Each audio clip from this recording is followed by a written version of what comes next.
The Turn of the Screw by Henry James. Επιμέλεια Γιώργος Πιτροπογιαννάκης.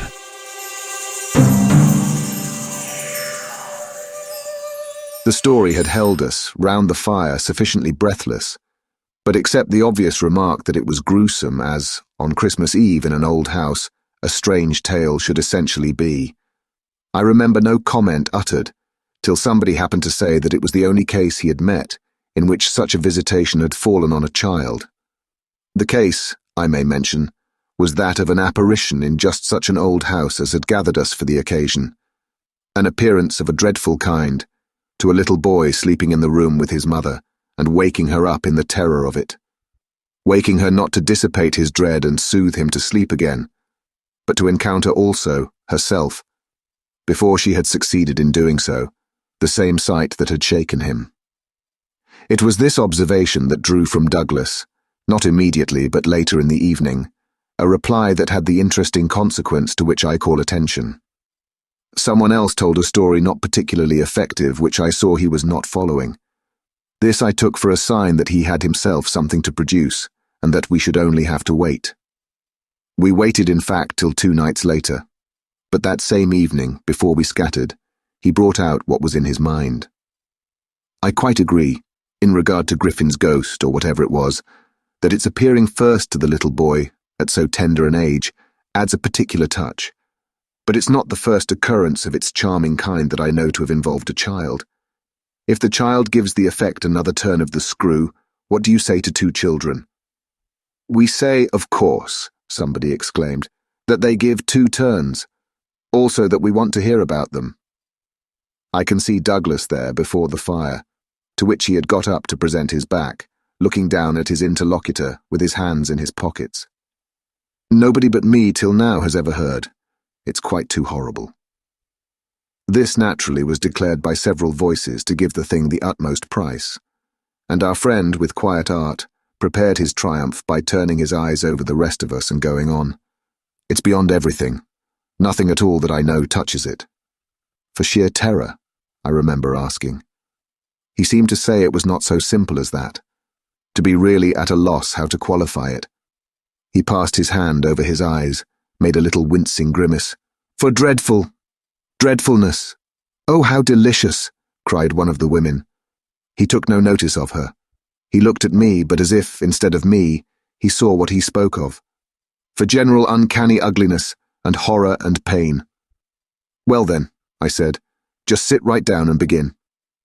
He turned round to the fire, gave a kick to a log, watched it an instant. Then, as he faced us again, I can't begin. I shall have to send to town.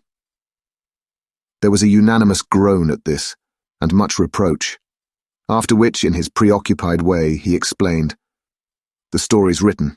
It's in a locked drawer. It has not been out for years. I could write to my man and enclose the key. He could send down the packet as he finds it. It was to me in particular that he appeared to propound this, appeared almost to appeal for aid, not to hesitate. He had broken a thickness of ice, the formation of many a winter, had had his reasons for a long silence. The others resented postponement, but it was just his scruples that charmed me.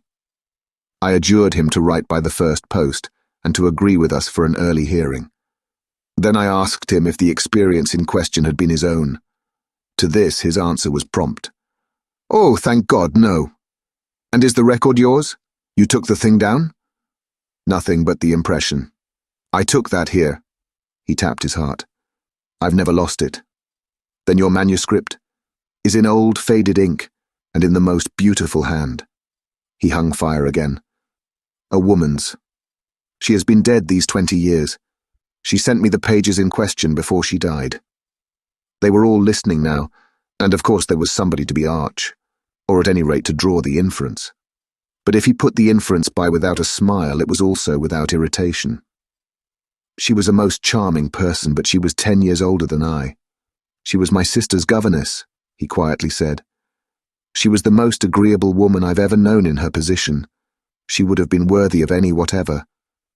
It was long ago, and this episode was long before. I was at Trinity, and I found her at home on my coming down the second summer. I was much there that year. It was a beautiful one, and we had, in her off hours, some strolls and talks in the garden. Talks in which she struck me as awfully clever and nice. Oh yes, don't grin. I liked her extremely, and am glad to this day to think she liked me too. If she hadn't, she wouldn't have told me. She had never told anyone. It wasn't simply that she said so, but that I knew she hadn't. I was sure, I could see. You'll easily judge why when you hear. Because the thing had been such a scare. He continued to fix me. You'll easily judge, he repeated. You will. I fixed him too. I see, she was in love. He laughed for the first time. You are acute. Yes, she was in love, that is, she had been. That came out. She couldn't tell her story without its coming out. I saw it, and she saw I saw it, but neither of us spoke of it. I remember the time and the place, the corner of the lawn, the shade of the great beeches, and the long, hot summer afternoon. It wasn't a scene for a shudder, but, oh, he quitted the fire and dropped back into his chair. You'll receive the packet Thursday morning? I inquired. Probably not till the second post. Well then, after dinner. You'll all meet me here? He looked us round again. Isn't anybody going? It was almost the tone of hope. Everybody will stay. I will. And I will, cried the ladies whose departure had been fixed. Mrs. Griffin, however, expressed the need for a little more light. Who was it she was in love with? The story will tell, I took upon myself to reply. Oh, I can't wait for the story. The story won't tell, said Douglas, not in any literal, vulgar way. More's the pity, then. That's the only way I ever understand. Won't you tell Douglas? Somebody else inquired. He sprang to his feet again. Yes, tomorrow. Now I must go to bed. Good night. And quickly catching up a candlestick, he left us slightly bewildered. From our end of the great brown hall, we heard his step on the stair, whereupon Mrs. Griffin spoke. Well, if I don't know who she was in love with, I know who he was. She was 10 years older, said her husband. Raison de plus, at that age. But it's rather nice, his long reticence. 40 years, Griffin put in, with this outbreak at last. The outbreak, I returned, will make a tremendous occasion of Thursday night. And everyone so agreed with me that, in the light of it, we lost all attention for everything else. The last story, however incomplete and like the mere opening of a serial, had been told. We handshook and candle-stuck, as somebody said, and went to bed. I knew the next day that a letter containing the key had by the first post gone off to his London apartments.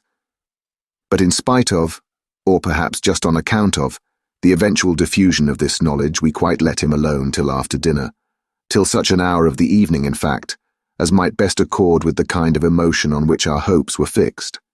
Then he became as communicative as we could desire, and indeed gave us his best reason for being so. We had it from him again before the fire in the hall, as we had had our mild wonders of the previous night. It appeared that the narrative he had promised to read us really required for a proper intelligence a few words of prologue. Let me say here distinctly, to have done with it, that this narrative, from an exact transcript of my own made much later, is what I shall presently give. Poor Douglas, before his death, when it was in sight, committed to me the manuscript that reached him on the 3rd of these days, and that on the same spot, with immense effect, he began to read to our hushed little circle on the night of the 4th. The departing ladies who had said they would stay didn't, of course, thank heaven, stay. They departed, in consequence of arrangements made, in a rage of curiosity, as they professed, produced by the touches with which he had already worked us up. But that only made his little final auditory more compact and select, kept it round the hearth, subject to a common thrill. The first of these touches conveyed that the written statement took up the tale at a point after it had, in a manner, begun.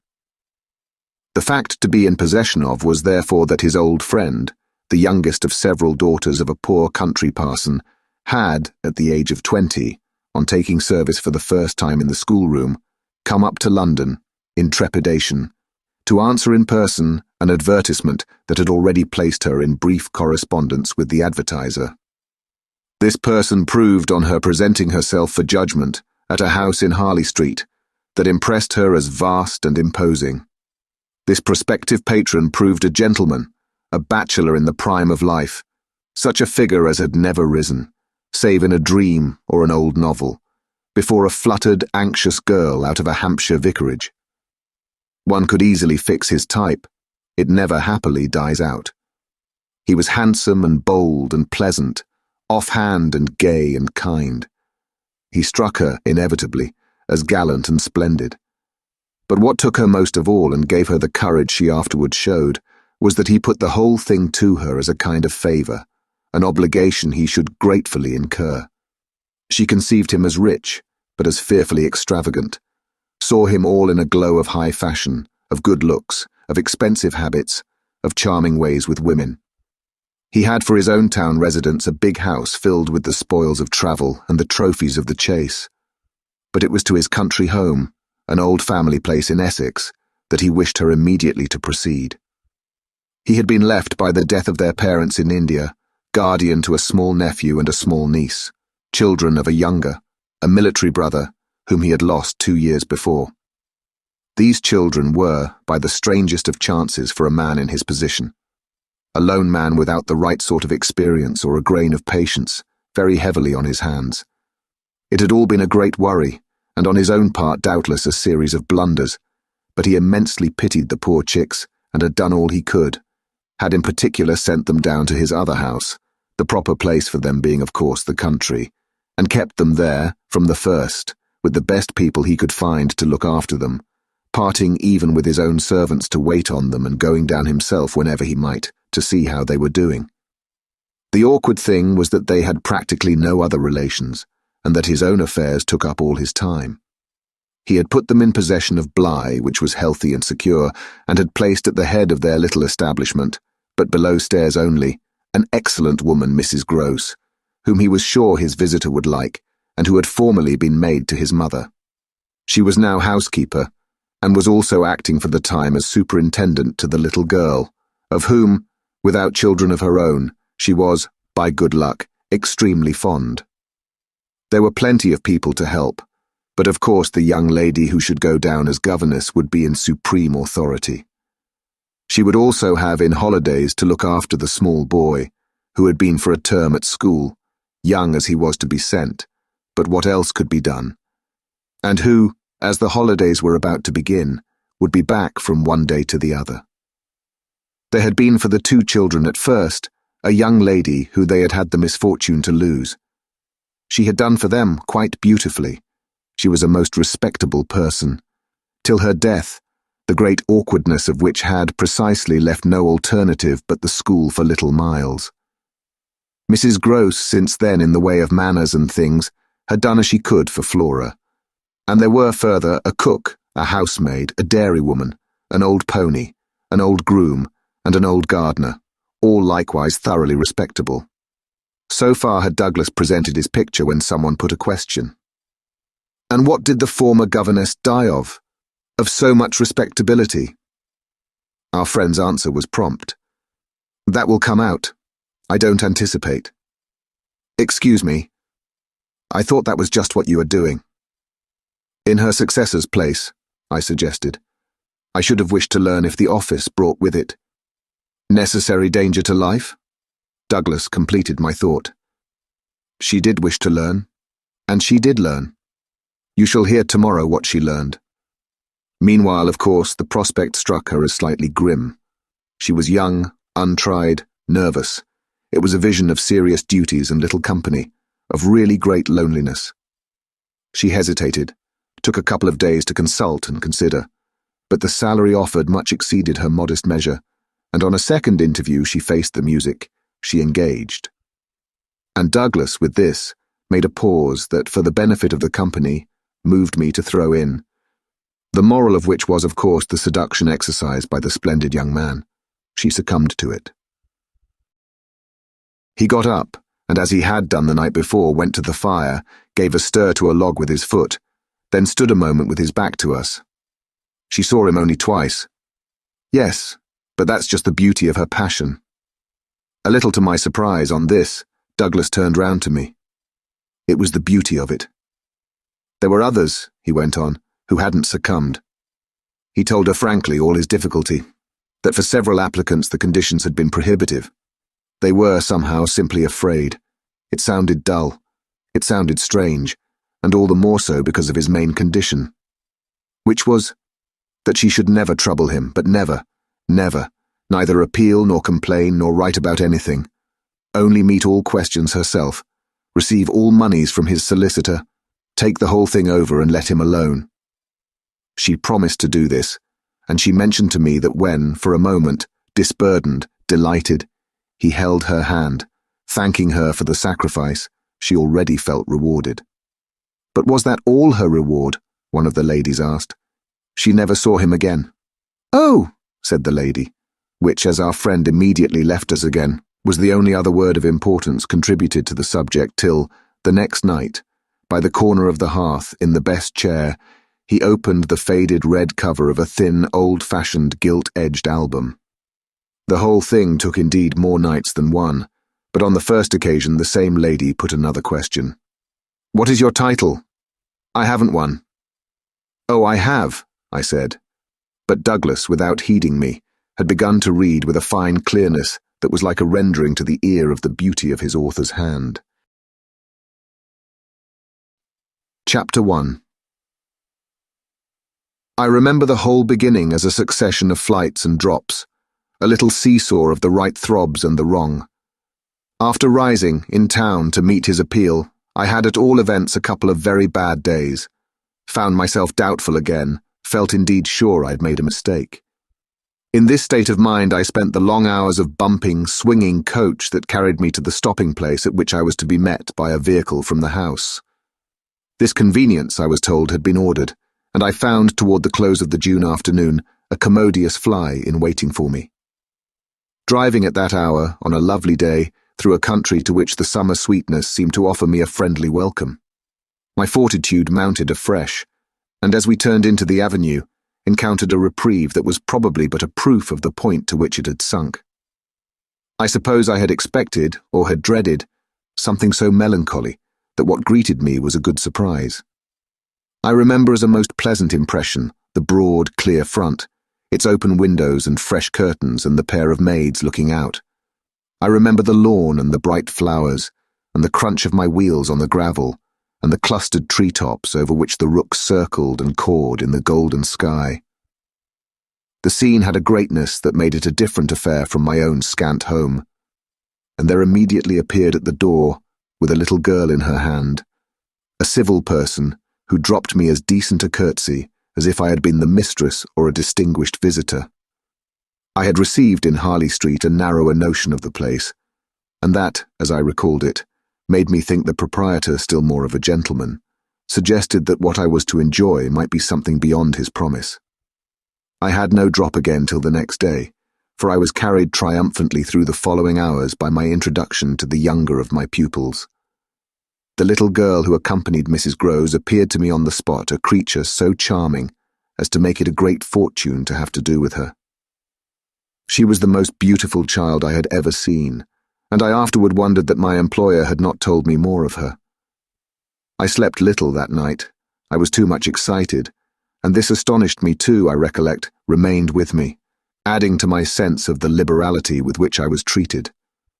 The large, impressive room, one of the best in the house, the great state bed, as I almost felt it, the full, figured draperies, the long glasses in which, for the first time, I could see myself from head to foot, all struck me, like the extraordinary charm of my small charge, as so many things thrown in. It was thrown in as well, from the first moment, that I should get on with Mrs. Gross in a relation over which, on my way, in the coach, I fear I had rather brooded. The only thing, indeed, that in this early outlook might have made me shrink again, was the clear circumstance of her being so glad to see me. I perceived within half an hour that she was so glad, stout, simple, plain, clean, wholesome woman, as to be positively on her guard against showing it too much. I wondered even then a little why she should wish not to show it, and that with reflection, with suspicion, might of course have made me uneasy. but it was a comfort that there could be no uneasiness in a connection with anything so beatific as the radiant image of my little girl, the vision of whose angelic beauty had probably more than anything else to do with the restlessness that, before morning, made me several times rise and wander about my room to take in the whole picture and prospect, to watch, from my open window, the faint summer dawn, to look at such portions of the rest of the house as I could catch, and to listen, while in the fading dusk the first birds began to twitter, for the possible recurrence of a sound or two, less natural and not without, but within, that I had fancied I heard. There had been a moment when I believed I recognized, faint and far, the cry of a child. There had been another when I found myself just consciously starting as at the passage before my door of a light footstep. But these fancies were not marked enough not to be thrown off, and it is only in the light, or the gloom I should rather say, of other and subsequent matters that they now come back to me. To watch, teach, form little Flora would too evidently be the making of a happy and useful life. It had been agreed between us downstairs that after this first occasion I should have her as a matter of course at night, her small white bed being already arranged, to that end, in my room. What I had undertaken was the whole care of her, and she had remained just this last time with Mrs. Gross only as an effect of our consideration for my inevitable strangeness and her natural timidity. In spite of this timidity, which the child herself, in the oddest way in the world, had been perfectly frank and brave about, allowing it, without a sign of uncomfortable consciousness, with the deep, sweet serenity indeed of one of Raphael's holy infants, to be discussed, to be imputed to her, and to determine us, I feel quite sure she would presently like me. It was part of what I already liked Mrs. Gross herself for, the pleasure I could see her feel in my admiration and wonder as I sat at supper with 4 tall candles, and with my pupil in a high chair and a bib, brightly facing me between them, over bread and milk. There were naturally things that in Flora's presence could pass between us only as prodigious and gratified looks, obscure and roundabout allusions. And the little boy, does he look like her? Is he too so very remarkable? One wouldn't flatter a child. Oh, miss, most remarkable, if you think well of this one. And she stood there with a plate in her hand, beaming at our companion, who looked from one of us to the other with placid heavenly eyes that contained nothing to check us. Yes, if I do. You will be carried away by the little gentleman. Well, that, I think, is what I came for, to be carried away. I'm afraid, however, I remember feeling the impulse to add, I'm rather easily carried away. I was carried away in London. I can still see Mrs. Gross's broad face as she took this in. In Harley Street? In Harley Street. Well, miss, you're not the first, and you won't be the last. Oh, I've no pretension, I could laugh, to being the only one. My other pupil, at any rate, as I understand, comes back tomorrow. Not tomorrow, Friday, miss. He arrives as you did by the coach, under care of the guard, and is to be met by the same carriage.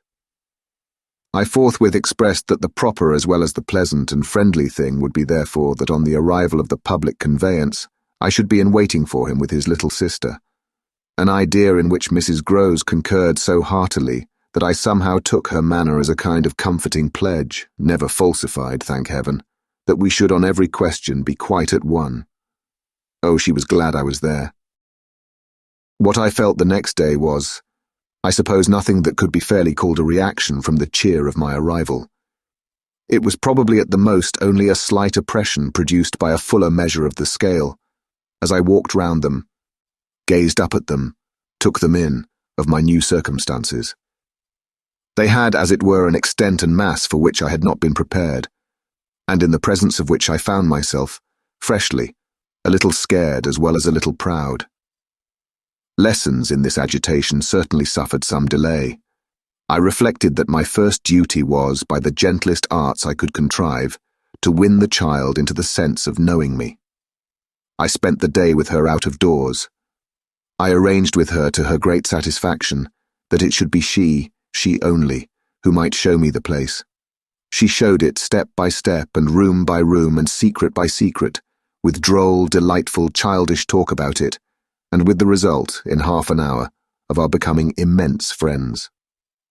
Young as she was, I was struck, throughout our little tour, with her confidence and courage with the way, in empty chambers and dull corridors, on crooked staircases that made me pause, and even on the summit of an old machicolated square tower that made me dizzy. Her morning music, her disposition to tell me so many more things than she asked, rang out and led me on. I have not seen Bly since the day I left it, and I dare say that to my older and more informed eyes it would now appear sufficiently contracted. But as my little conductress, with her hair of gold and her frock of blue, danced before me round corners and pattered down passages, I had the view of a castle of romance inhabited by a rosy sprite, such a place as would somehow, for diversion of the young idea, take all colour out of storybooks and fairy tales. Wasn't it just a storybook over which I had fallen a doze and a dream? No, it was a big, ugly, antique but convenient house, embodying a few features of a building still older, half replaced and half utilised, in which I had the fancy of our being almost as lost as a handful of passengers in a great drifting ship. Well, I was strangely at the helm. Chapter 2.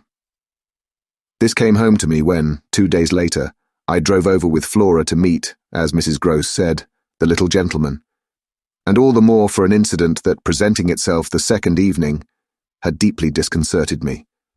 The first day had been, on the whole, as I have expressed, reassuring, but I was to see it wind up in keen apprehension. The post-bag that evening, it came late, contained a letter for me, which, however, in the hand of my employer, I found to be composed, but of a few words enclosing another, addressed to himself, with a seal still unbroken. This, I recognise, is from the headmaster, and the headmaster's an awful bore. Read him, please. Deal with him. But mind you don't report. Not a word. I'm off. I broke the seal with a great effort, so great a one that I was a long time coming to it, took the unopened missive at last up to my room, and only attacked it just before going to bed. I had better have let it wait till morning, for it gave me a second sleepless night. With no counsel to take, the next day I was full of distress, and it finally got so the better of me that I determined to open myself at least to Mrs. Gross. What does it mean? The child's dismissed his school. She gave me a look that I remarked at the moment. Then, visibly, with a quick blankness, seemed to try to take it back.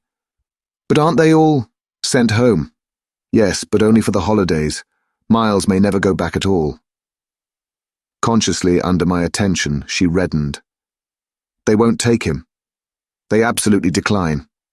At this she raised her eyes, which she had turned from me. I saw them fill with good tears. What has he done? I hesitated. Then I judged best simply to hand her my letter, which, however, had the effect of making her, without taking it, simply put her hands behind her. She shook her head sadly. Such things are not for me, miss. My counsellor couldn't read. I winced at my mistake, which I attenuated as I could, and opened my letter again to repeat it to her. Then, faltering in the act, and folding it up once more, I put it back in my pocket. Is he really bad? The tears were still in her eyes.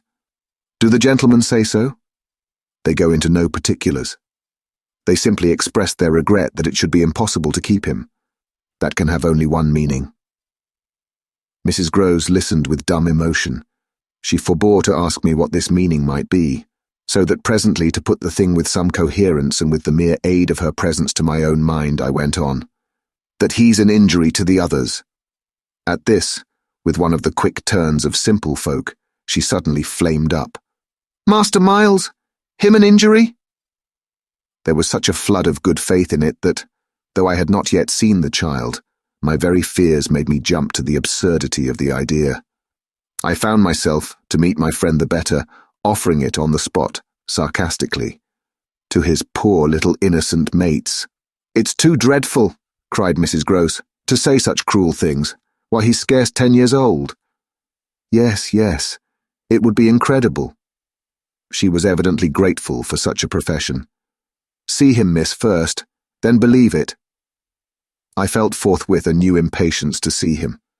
It was the beginning of a curiosity that, for all the next hours, was to deepen almost to pain. Mrs. Gross was aware I could judge of what she had produced in me, and she followed it up with assurance. "You might as well believe it of the little lady." "Bless her," she added the next moment. "Look at her." I turned and saw that Flora, whom 10 minutes before I had established in the schoolroom with a sheet of white paper, a pencil, and a copy of nice round O's, now presented herself to view at the open door. She expressed in her little way an extraordinary detachment from disagreeable duties, looking to me, however, with a great childish light that seemed to offer it as a mere result of the affection she had conceived for my person, which had rendered necessary that she should follow me. I needed nothing more than this to feel the full force of Mrs. Gross's comparison, and catching my pupil in my arms, covered her with kisses in which there was a sob of atonement. Nonetheless, the rest of the day I watched for further occasion to approach my colleague, especially as, toward evening, I began to fancy she rather sought to avoid me. I overtook her, I remember, on the staircase. We went down together, and at the bottom I detained her, holding her there with a hand on her arm. "I take what you said to me at noon as a declaration that you've never known him to be bad." She threw back her head. She had clearly by this time and very honestly adopted an attitude. "Oh, never known him? I don't pretend that." I was upset again. "Then you have known him?" "Yes, indeed, miss, thank God." On reflection, I accepted this. "You mean that a boy who never is no boy for me." I held her tighter. "You like them with the spirit to be naughty?" Then, keeping pace with her answer, "So do I eagerly brought out. But not to the degree to contaminate." To contaminate. My big word left her at a loss. I explained it. To corrupt. She stared, taking my meaning in, but it produced in her an odd laugh. "Are you afraid he'll corrupt you?" She put the question with such a fine, bold humour that, with a laugh, a little silly doubtless to match her own, I gave way for the time to the apprehension of ridicule. But the next day, as the hour for my drive approached, I cropped up in another place. "What was the lady who was here before?" "The last governess. She was also young and pretty. Almost as young and almost as pretty, miss, even as you." "Ah, then, I hope her youth and her beauty helped her." I recollect throwing off. "He seems to like us young and pretty." "Oh, he did," Mrs. Gross assented. "It was the way he liked everyone." She had no sooner spoken indeed than she caught herself up. "I mean, that's his way. The master's." I was struck. "But of whom did you speak first?" She looked blank, but she coloured. "Why of him?" "Of the master." "Of who else?" There was so obviously no one else that the next moment I had lost my impression of her having accidentally said more than she meant, and I merely asked what I wanted to know. "Did she see anything in the boy?" "That wasn't right. She never told me." I had a scruple, but I overcame it. "Was she careful? Particular?" Mrs. Gross appeared to try to be conscientious. "About some things, yes, but not about all."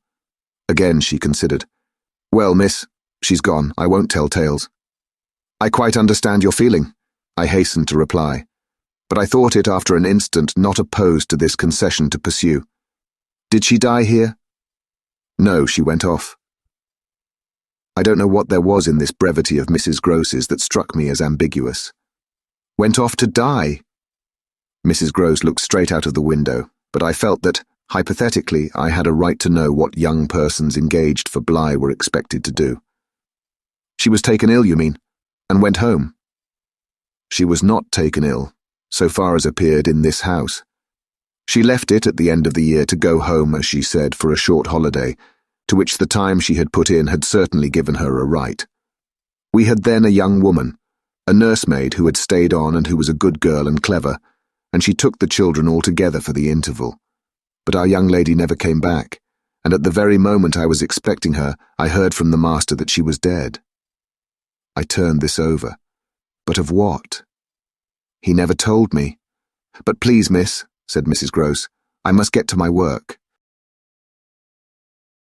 Chapter 3.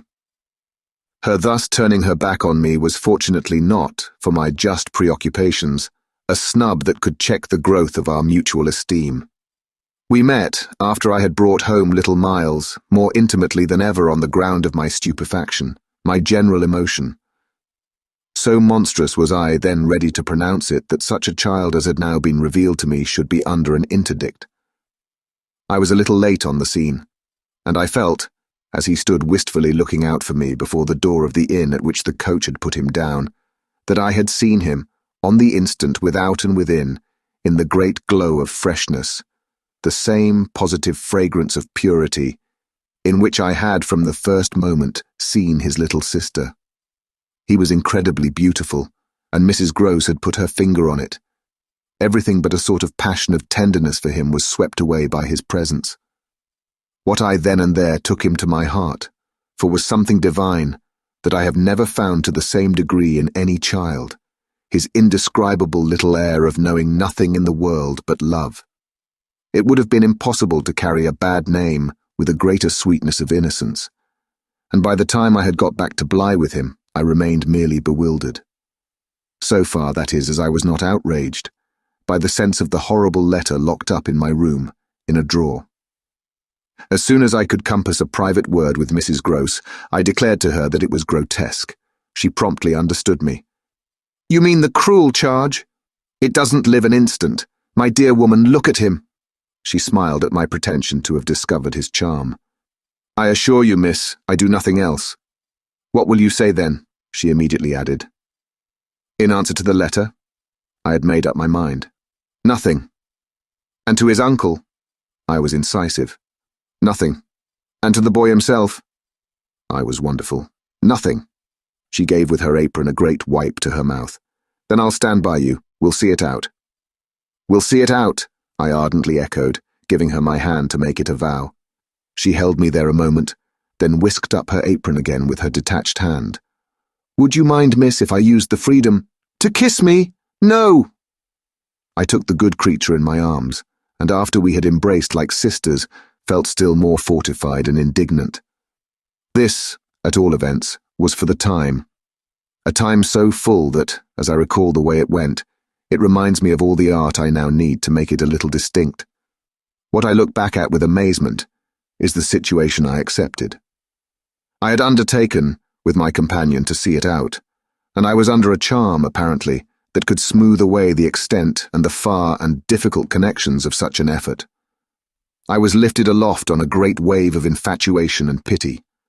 I found it simple, in my ignorance, my confusion, and perhaps my conceit, to assume that I could deal with a boy whose education for the world was all on the point of beginning.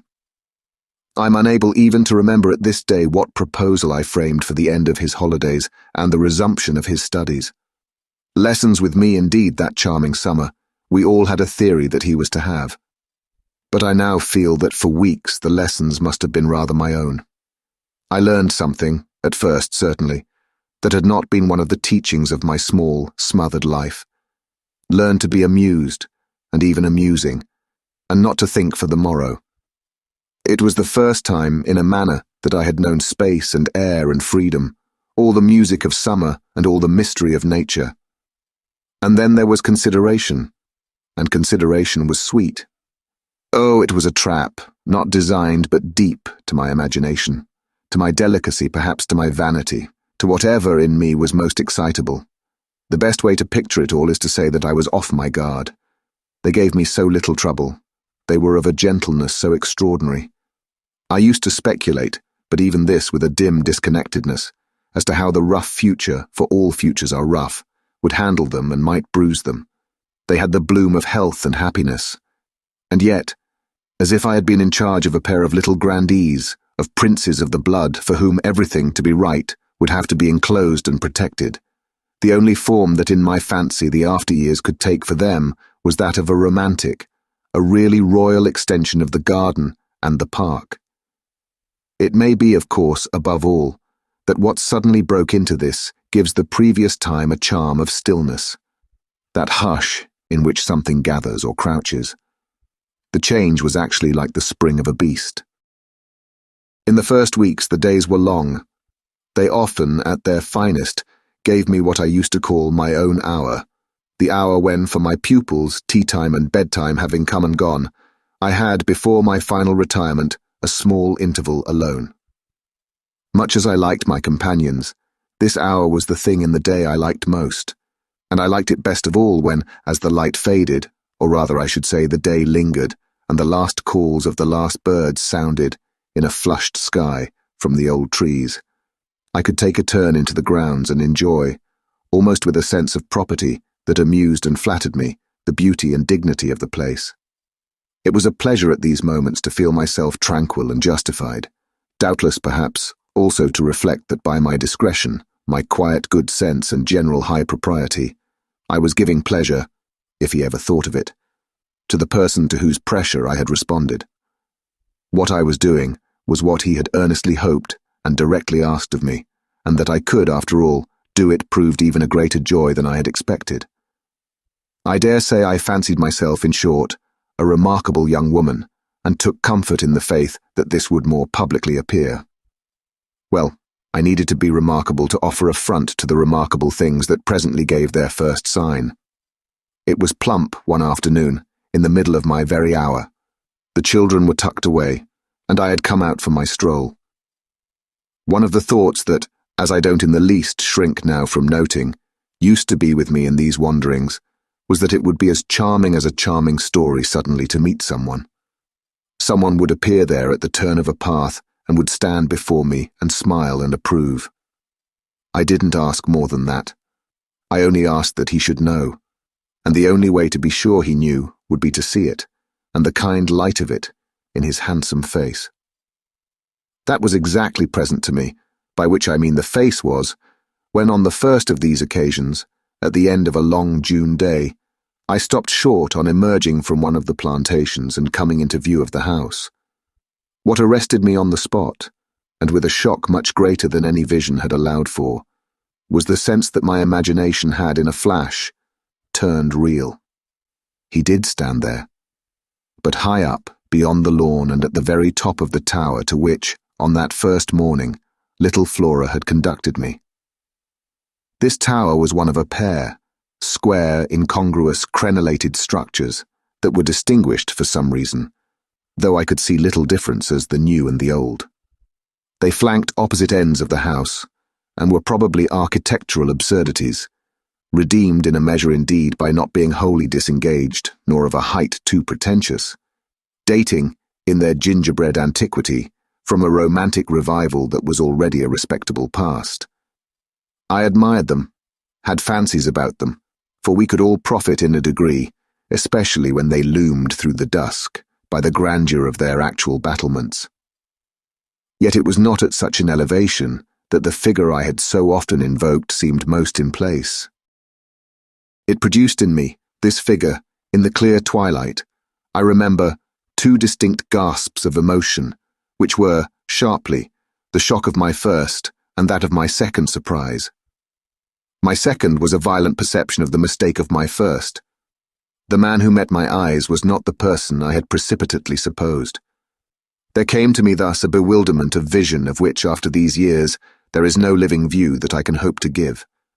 An unknown man in a lonely place is a permitted object of fear to a young woman privately bred. And the figure that faced me was, a few more seconds assured me, as little anyone else I knew as it was the image that had been in my mind. I had not seen it in Harley Street. I had not seen it anywhere. The place, moreover, in the strangest way in the world, had on the instant, and by the very fact of its appearance, become a solitude. To me at least, making my statement here with a deliberation with which I have never made it, the whole feeling of the moment returns. It was as if, while I took in what I did take in, all the rest of the scene had been stricken with death. I can hear again, as I write, the intense hush in which the sounds of evening dropped. The rooks stopped cawing in the golden sky, and the friendly hour lost, for the minute, all its voice. But there was no other change in nature, unless indeed it were a change that I saw with a stranger sharpness. The gold was still in the sky, the clearness in the air, and the man who looked at me over the battlements was as definite as a picture in a frame. That's how I thought, with extraordinary quickness, of each person that he might have been, and that he was not. We were confronted across our distance quite long enough for me to ask myself with intensity who then he was, and to feel, as an effect of my inability to say, a wonder that in a few instants more became intense. The great question, or one of these, is afterward, I know, with regard to certain matters, the question of how long they have lasted. Well, this matter of mine, think what you will of it, lasted while I courted a dozen possibilities, none of which made a difference for the better that I could see in their having been in the house, and for how long above all, a person of whom I was in ignorance. It lasted while I just bridled a little with the sense that my office demanded that there should be no such ignorance and no such person. It lasted while this visitant, at all events, and there was a touch of the strange freedom, as I remember, in the sign of familiarity of his wearing no hat, seemed to fix me from his position, with just the question, just the scrutiny through the fading light that his own presence provoked. We were too far apart to call to each other, but there was a moment at which, at shorter range, some challenge between us, breaking the hush, would have been the right result of our straight mutual stare. He was in one of the angles, the one away from the house, very erect as it struck me, and with both hands on the ledge. So I saw him as I see the letters I form on this page. Then exactly after a minute, as if to add to the spectacle, he slowly changed his place, passed, looking at me hard all the while to the opposite corner of the platform. Yes, I had the sharpest sense that during this transit he never took his eyes from me, and I can see at this moment the way his hand, as he went, passed from one of the crenellations to the next. He stopped at the other corner, but less long, and even as he turned away still markedly fixed me. He turned away. That was all I knew.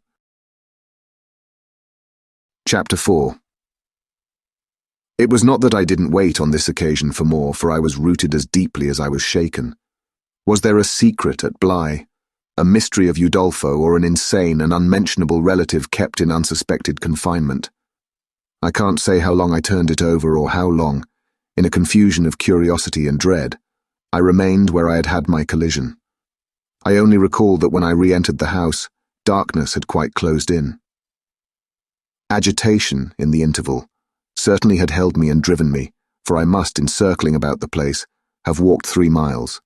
But I was to be, later on, so much more overwhelmed that this mere dawn of alarm was a comparatively human chill. The most singular part of it, in fact, singular as the rest had been, was the part I became in the hall, aware of in meeting Mrs. Gross.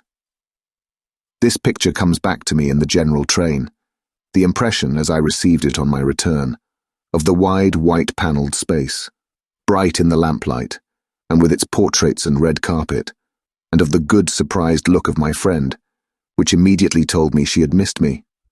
It came to me straightway, under her contact, that with plain heartiness, mere relieved anxiety at my appearance, she knew nothing whatever that could bear upon the incident I had there ready for her.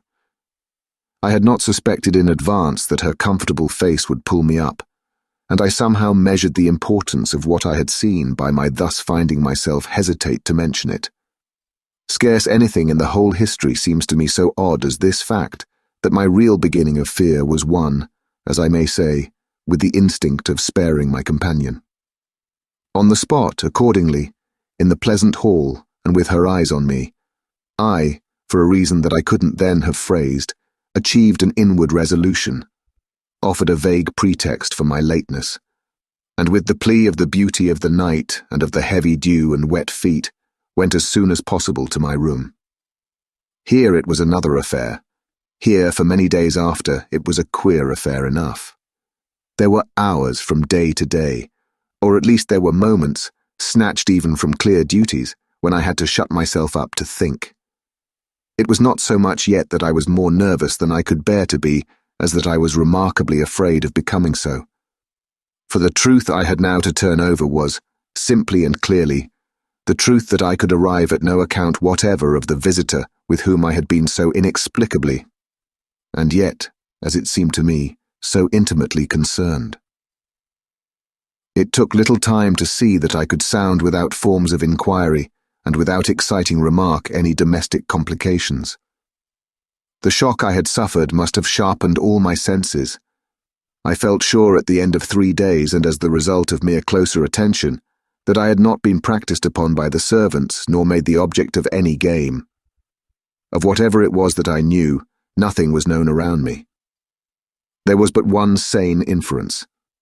Someone had taken a liberty rather gross.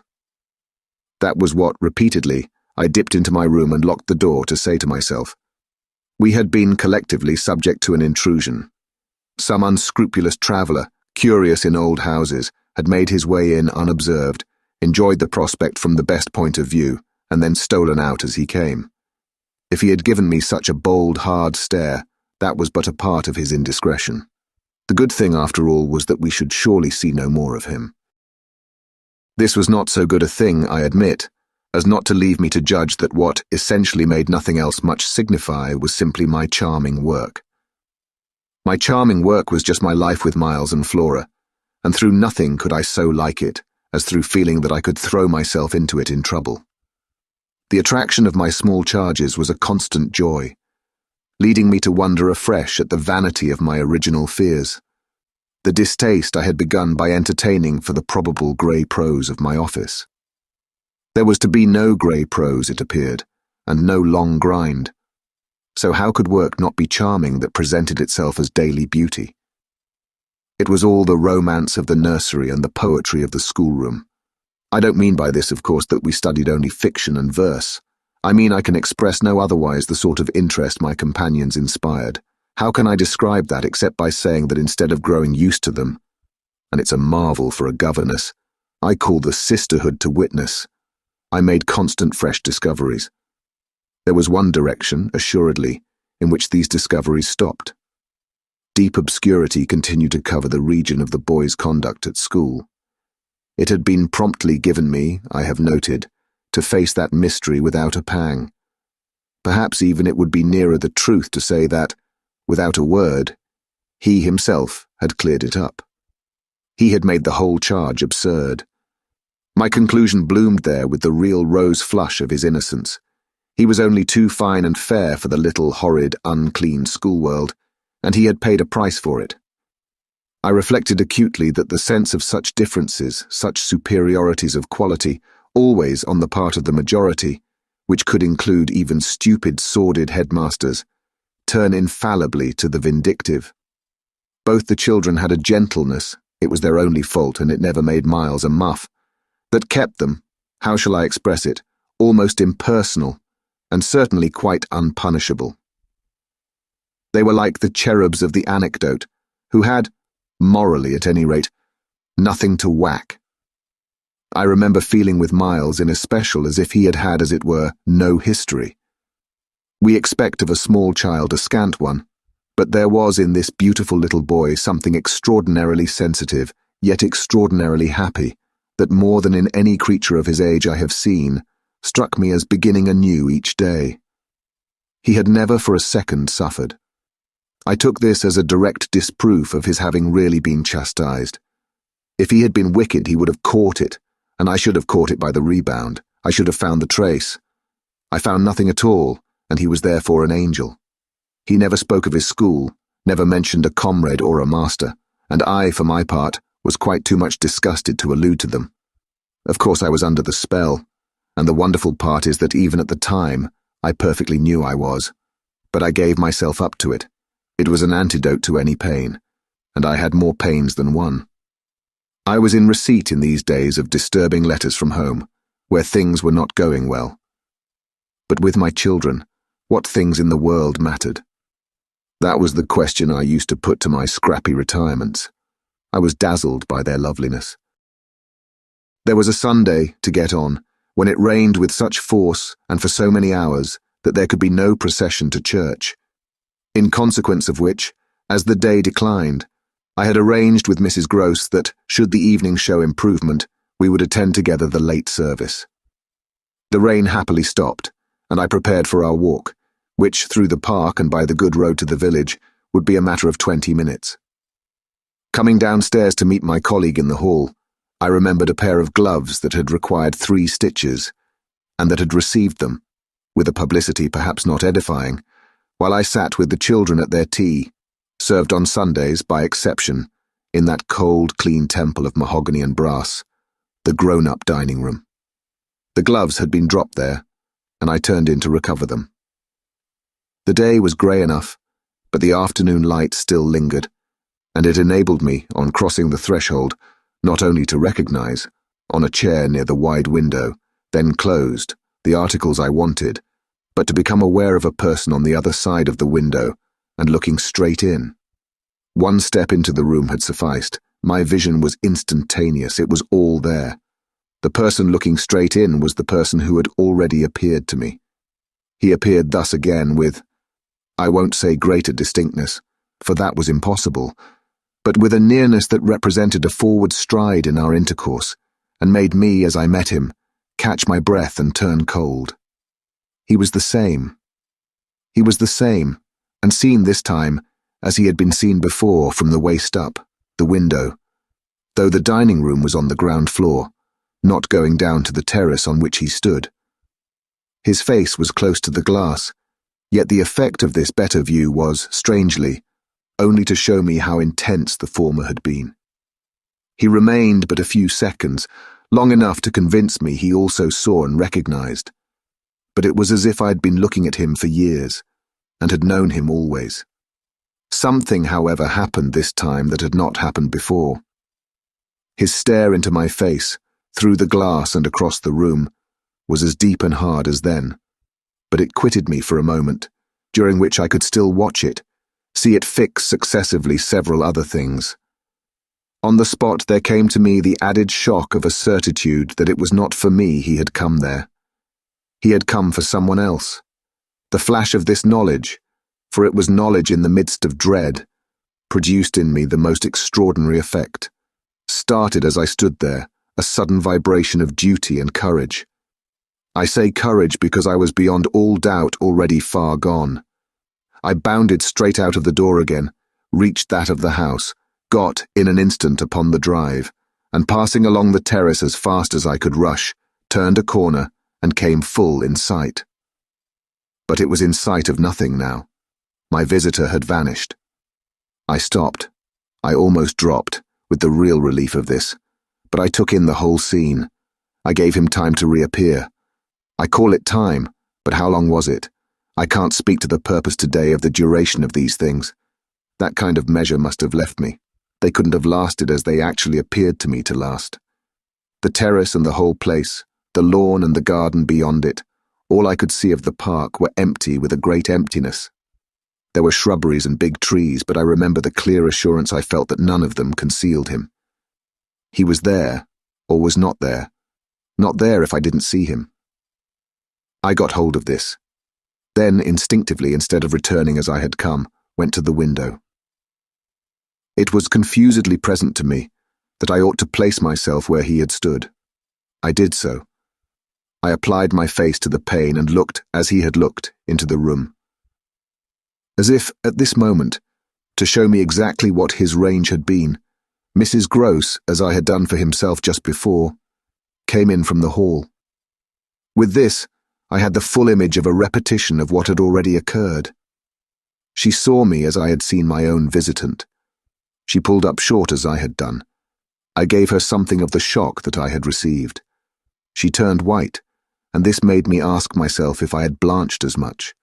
She stared, in short, and retreated on just my lines. And I knew she had then passed out and come round to me, and that I should presently meet her. I remained where I was, and while I waited, I thought of more things than one. But there's only one I take space to mention. I wondered why she should be scared. Chapter 5. Oh, she let me know as soon as, round the corner of the house, she loomed again into view. What in the name of goodness is the matter? She was now flushed and out of breath. I said nothing till she came quite near. With me? I must have made a wonderful face. Do I show it? You're as white as a sheet. You look awful. I considered. I could meet on this without scruple any innocence. My need to respect the bloom of Mrs. Gross's had dropped, without a rustle, from my shoulders. And if I wavered for the instant, it was not with what I kept back. I put out my hand to her, and she took it. I held her hard a little, liking to feel her close to me. There was a kind of support in the shy heave of her surprise. You came for me for church, of course, but I can't go. Has anything happened? Yes, you must know now. Did I look very queer? Through this window, dreadful. Well, I said, I've been frightened. Mrs. Grose's eyes expressed plainly that she had no wish to be, yet also that she knew too well her place not to be ready to share with me any marked inconvenience. Oh, it was quite settled that she must share. Just what you saw from the dining room a minute ago was the effect of that. What I saw just before was much worse. Her hand tightened. What was it? An extraordinary man, looking in. What extraordinary man? I haven't the least idea. Mrs. Grose gazed round us in vain. Then where is he gone? I know still less. Have you seen him before? Yes, once, on the old tower. She could only look at me harder. Do you mean he's a stranger? Oh, very much. Yet you didn't tell me. No, for reasons. But now that you've guessed. Mrs. Grose's round eyes encountered this charge. Ah, I haven't guessed, she said very simply. How can I if you don't imagine? I don't in the very least. You've seen him nowhere but on the tower, and on this spot just now. Mrs. Grose looked round again. What was he doing on the tower? Only standing there and looking down at me. She thought a minute. Was he a gentleman? I found I had no need to think. No, she gazed in deeper wonder. No. Then nobody about the place? Nobody from the village? Nobody, I didn't tell you, but I made sure. She breathed a vague relief. This was oddly so much to the good. It only went indeed a little way. But if he isn't a gentleman, what is he? He's a horror. A horror? He's God help me if I know what he is. Mrs. Grose looked round once more. She fixed her eyes on the duskier distance, then, pulling herself together, turned to me with abrupt inconsequence. It's time we should be at church. Oh, I'm not fit for church. Won't it do you good? It won't do them. I nodded at the house. The children? I can't leave them now. You're afraid? I spoke boldly. I'm afraid of him. Mrs. Grose's large face showed me at this for the first time the faraway faint glimmer of a consciousness more acute. I somehow made out in it the delayed dawn of an idea I myself had not given her, and that was as yet quite obscure to me. It comes back to me that I thought instantly of this as something I could get from her, and I felt it to be connected with the desire she presently showed to know more. When was it? On the tower? About the middle of the month, at this same hour. Almost at dark, said Mrs. Grose. Oh no, not nearly. I saw him as I see you. Then how did he get in? And how did he get out? I laughed. I had no opportunity to ask him. This evening, you see, I pursued, he has not been able to get in. He only peeps. I hope it will be confined to that. She had now let go my hand. She turned away a little. I waited an instant.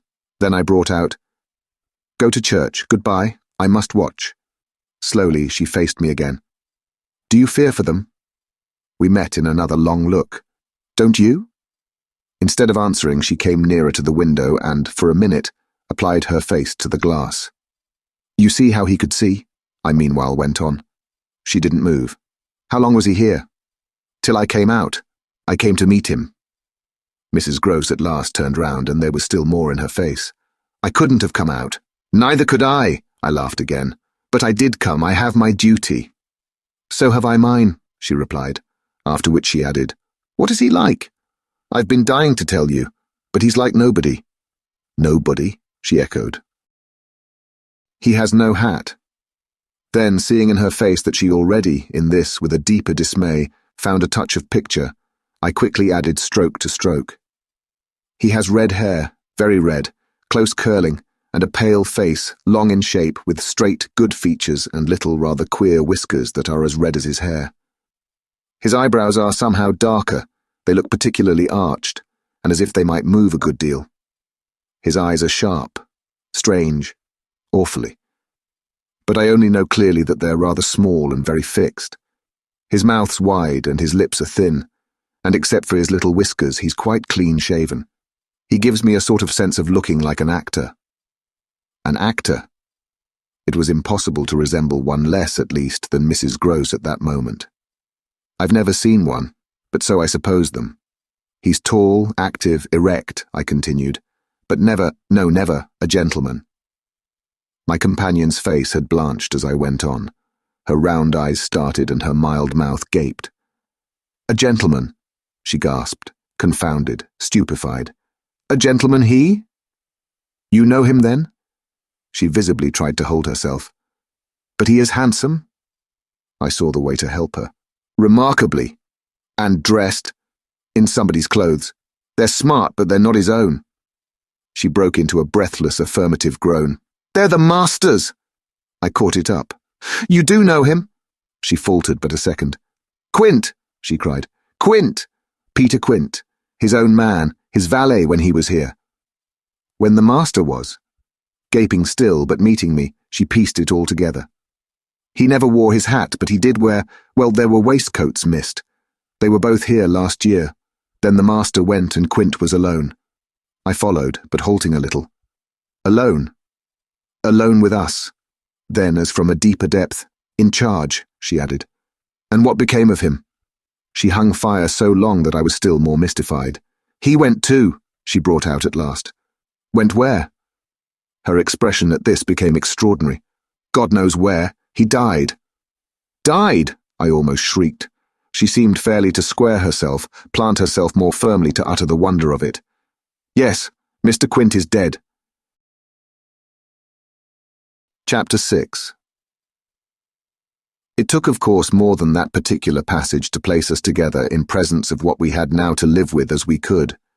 My dreadful liability to impressions of the order so vividly exemplified, and my companion's knowledge henceforth, a knowledge half consternation and half compassion, of that liability.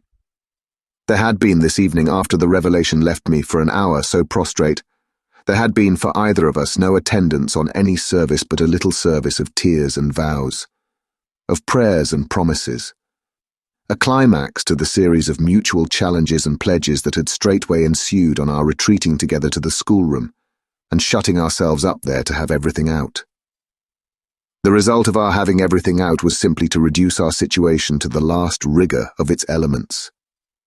She herself had seen nothing, not the shadow of a shadow, and nobody in the house but the governess was in the governess's plight.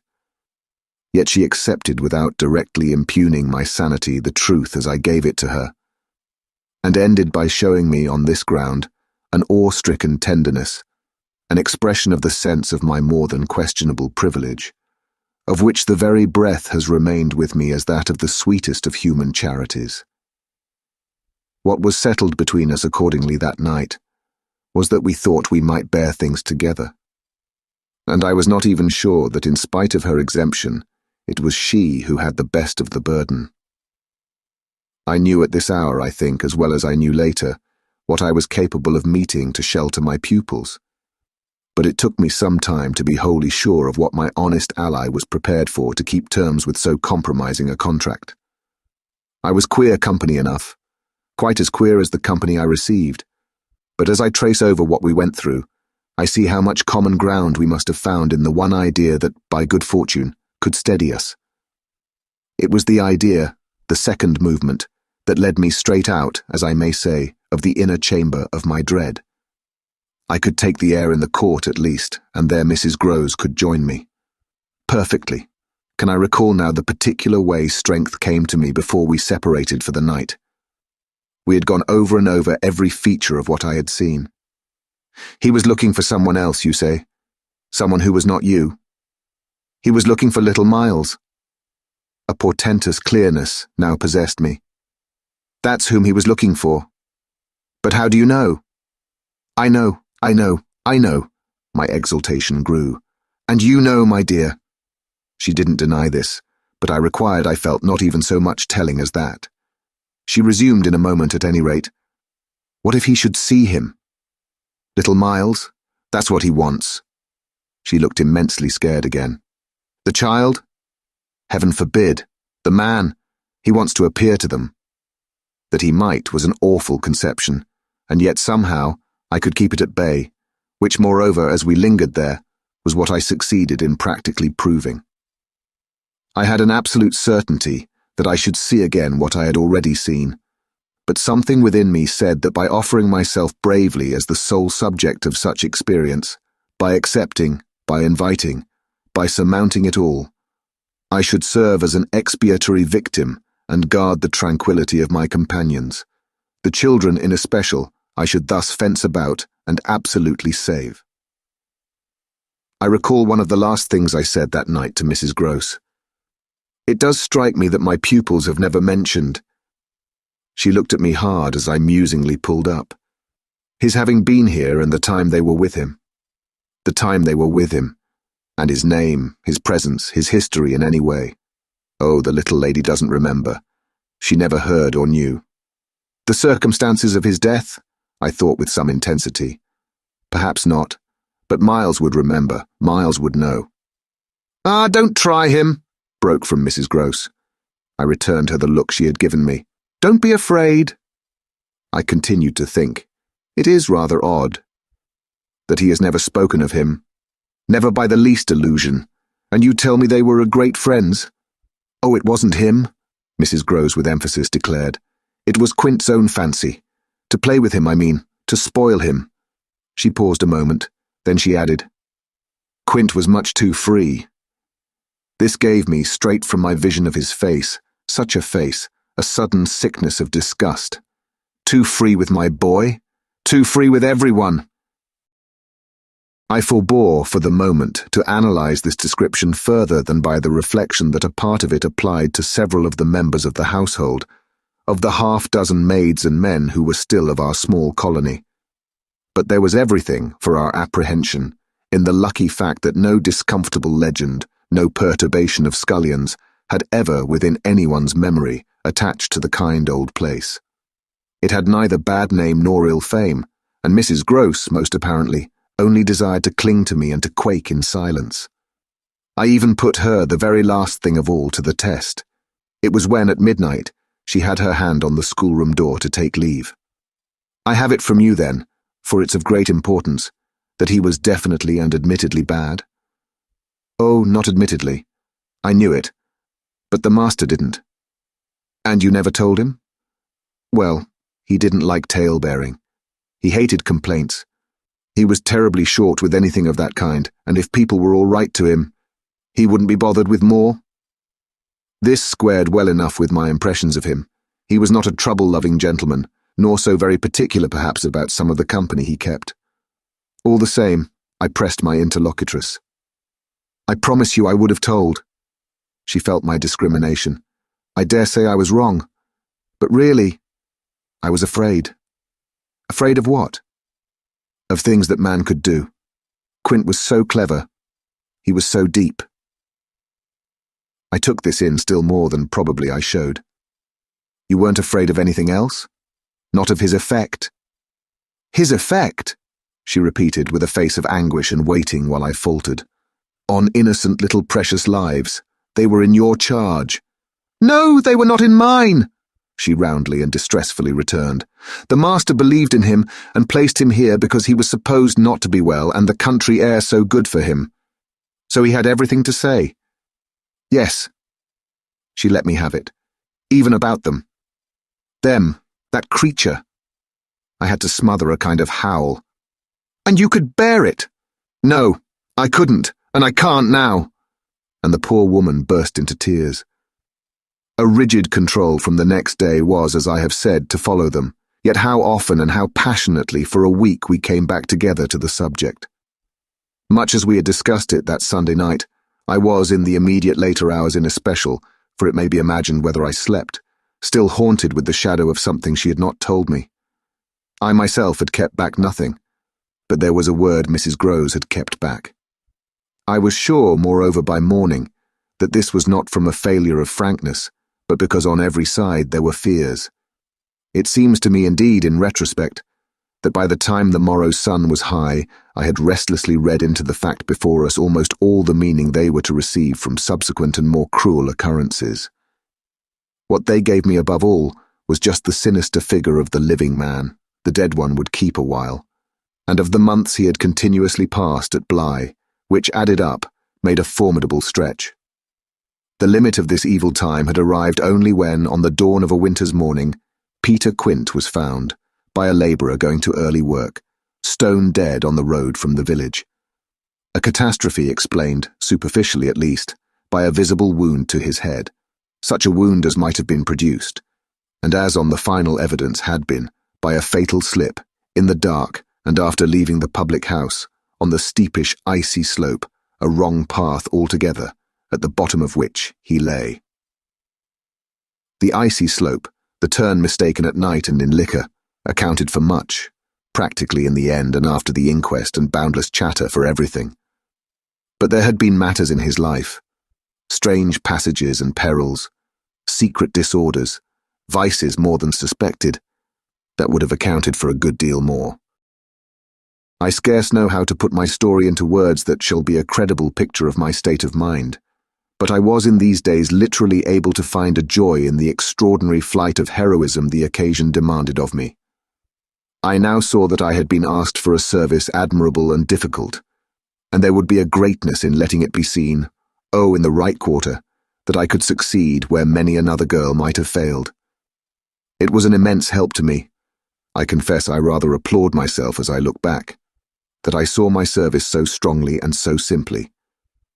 I was there to protect and defend the little creatures in the world, the most bereaved and the most lovable, the appeal of whose helplessness had suddenly become only too explicit, a deep, constant ache of one's own committed heart. We were cut off really together. We were united in our danger. They had nothing but me, and I had them. It was, in short, a magnificent chance. This chance presented itself to me in an image richly material. I was a screen. I was to stand before them. The more I saw, the less they would. I began to watch them in a stifled suspense, a disguised excitement that might well, had it continued too long, have turned to something like madness. What saved me, as I now see, was that it turned to something else altogether. It didn't last as suspense. It was superseded by horrible proofs. Proofs, I say, yes, from the moment I really took hold. This moment dated from an afternoon hour that I happened to spend in the grounds with the younger of my pupils alone. We had left Miles indoors, on the red cushion of a deep window seat.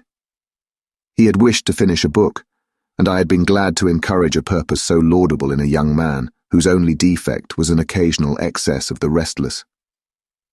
His sister, on the contrary, had been alert to come out, and I strolled with her half an hour, seeking the shade, for the sun was still high and the day exceptionally warm. I was aware afresh, with her as we went, of how, like her brother, she contrived, it was the charming thing in both children, to let me alone without appearing to drop me, and to accompany me without appearing to surround. They were never importunate, and yet never listless. My attention to them all really went to seeing them amuse themselves immensely without me. This was a spectacle they seemed actively to prepare, and that engaged me as an active admirer. I walked in a world of their invention. They had no occasion whatever to draw upon mine, so that my time was taken only with being, for them, some remarkable person or thing that the game of the moment required, and that was merely, thanks to my superior, my exalted stamp, a happy and highly distinguished sinecure. I forget what I was on the present occasion. I only remember that I was something very important and very quiet, and that Flora was playing very hard. We were on the edge of the lake, and as we had lately begun geography, the lake was the Sea of Azov. Suddenly, in these circumstances, I became aware that, on the other side of the Sea of Azov, we had an interested spectator. The way this knowledge gathered in me was the strangest thing in the world. The strangest, that is, except the very much stranger in which it quickly merged itself. I had sat down with a piece of work, for I was something or other that could sit, on the old stone bench which overlooked the pond, and in this position I began to take in with certitude, and yet without direct vision, the presence at a distance of a third person. The old trees, the thick shrubbery, made a great and pleasant shade, but it was all suffused with the brightness of the hot, still hour. There was no ambiguity in anything. None whatever, at least, in the conviction I from one moment to another found myself forming as to what I should see straight before me and across the lake as a consequence of raising my eyes. They were attached at this juncture to the stitching in which I was engaged, and I can feel once more the spasm of my effort not to move them, till I should so have steadied myself as to be able to make up my mind what to do. There was an alien object in view, a figure whose right of presence I instantly passionately questioned. I recollect counting over perfectly the possibilities, reminding myself that nothing was more natural, for instance, than the appearance of one of the men about the place, or even of a messenger, a postman, or a tradesman's boy from the village. That reminder had as little effect on my practical certitude as I was conscious, still even without looking, of its having upon the character and attitude of our visitor. Nothing was more natural than that these things should be the other things that they absolutely were not. Of the positive identity of the apparition, I would assure myself as soon as the small clock of my courage should have ticked out the right second. Meanwhile, with an effort that was already sharp enough, I transferred my eyes straight to little Flora, who at the moment was about 10 yards away. My heart had stood still for an instant with the wonder and terror of the question whether she too would see, and I held my breath while I waited for what a cry from her, what some sudden innocent sign either of interest or of alarm would tell me. I waited, but nothing came. Then in the first place, and there is something more dire in this, I feel, than in anything I have to relate, I was determined by a sense that, within a minute, all sounds from her had previously dropped, and in the second, by the circumstance that, also within the minute, she had, in her play, turned her back to the water. This was her attitude when I at last looked at her, looked with the confirmed conviction that we were still together under direct personal notice. She had picked up a small flat piece of wood, which happened to have in it a little hole that had evidently suggested to her the idea of sticking in another fragment that might figure as a mast and make the thing a boat. This second morsel, as I watched her, she was very markedly and intently attempting to tighten in its place.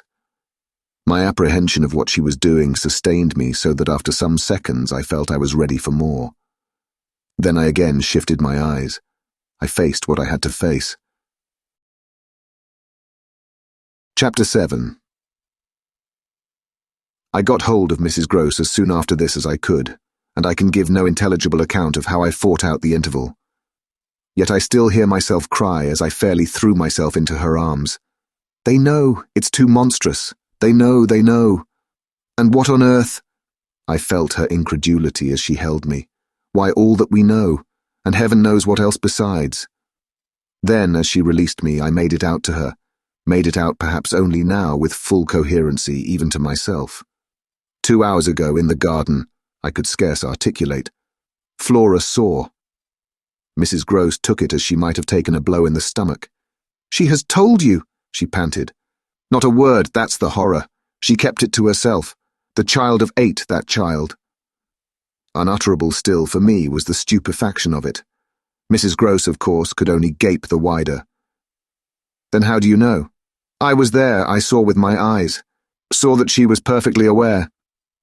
"Do you mean aware of him?" "No, of her." I was conscious as I spoke that I looked prodigious things, for I got the slow reflection of them in my companion's face. Another person, this time, but a figure of quite as unmistakable horror and evil, a woman in black, pale and dreadful, with such an air also, and such a face, on the other side of the lake.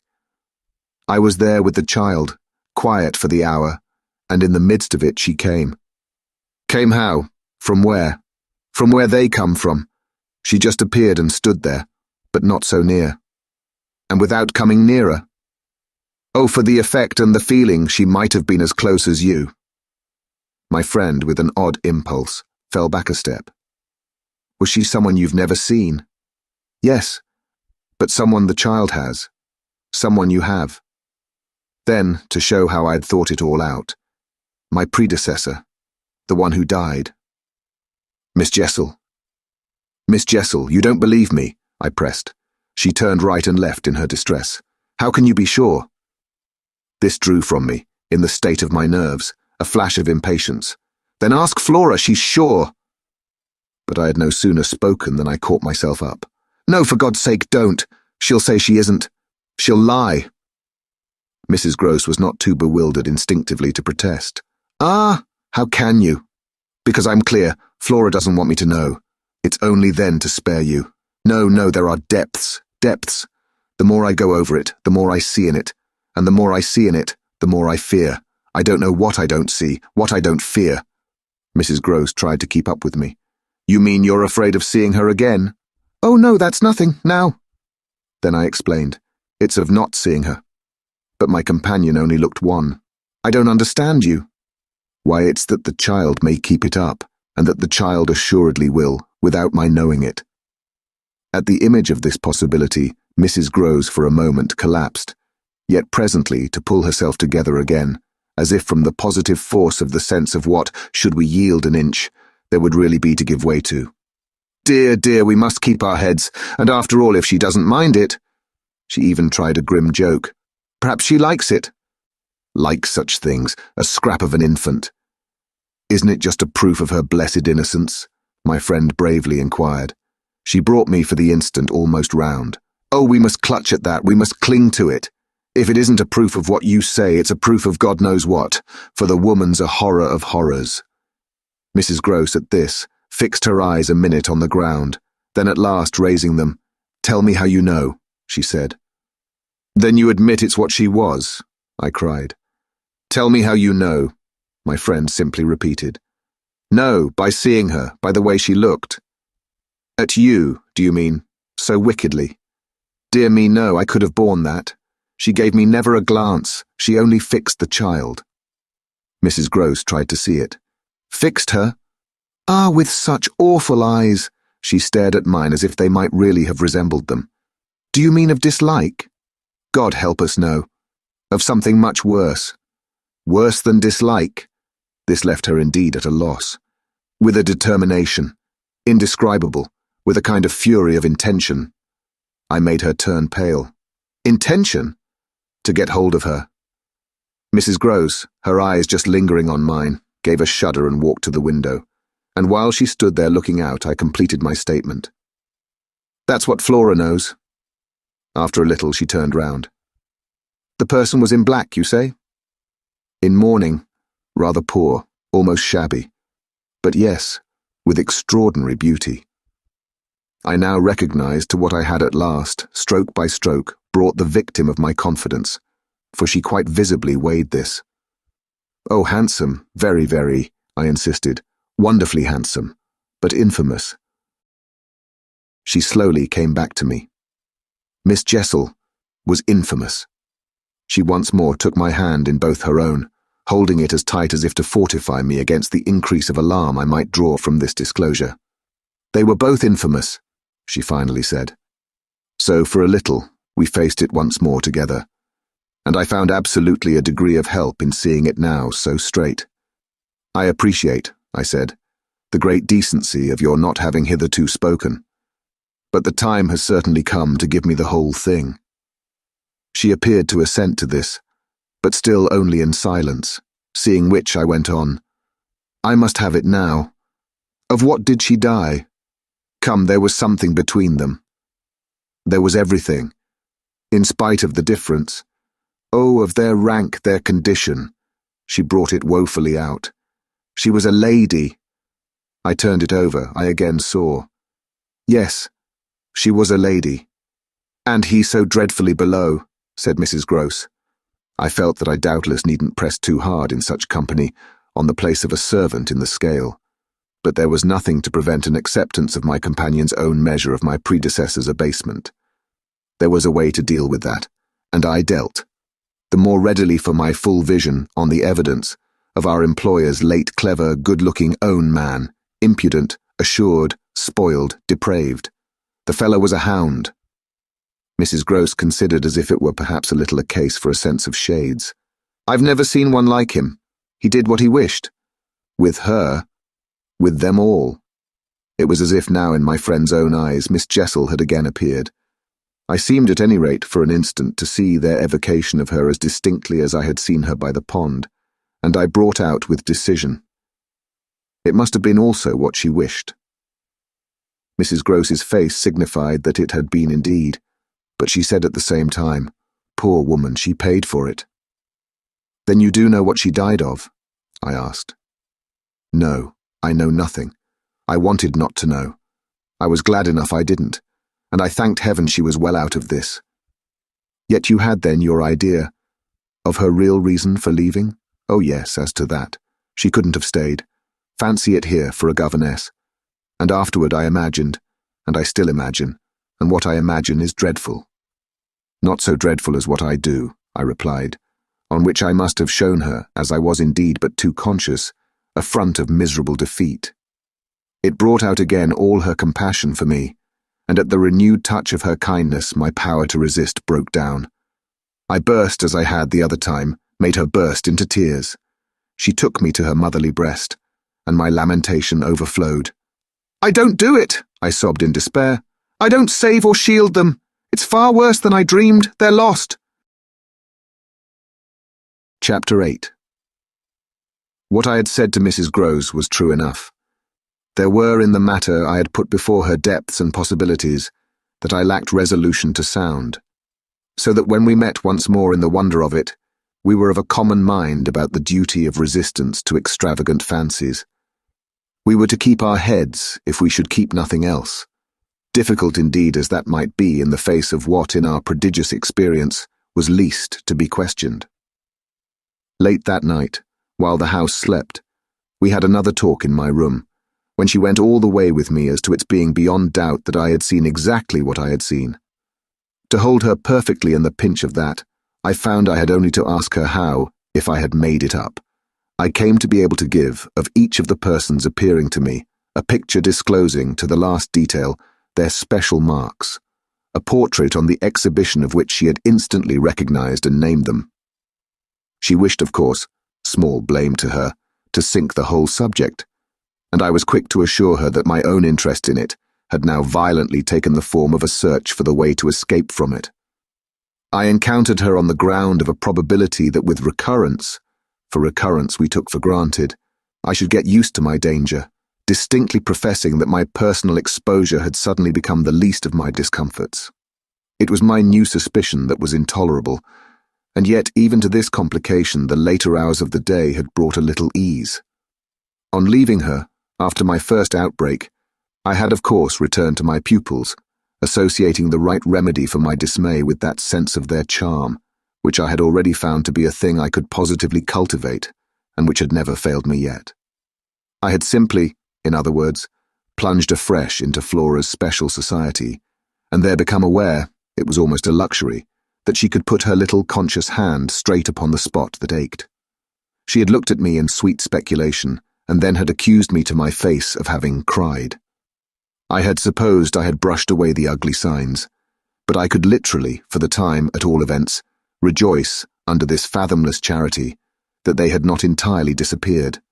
To gaze into the depths of blue of the child's eyes and pronounce their loveliness a trick of premature cunning was to be guilty of a cynicism in preference to which I naturally preferred to abjure my judgment, and so far as might be, my agitation.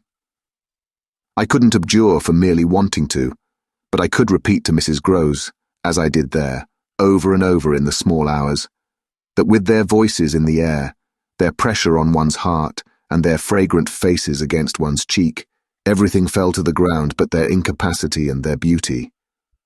It was a pity that somehow, to settle this once for all, I had equally to re-enumerate the signs of subtlety that in the afternoon by the lake had made a miracle of my show of self-possession.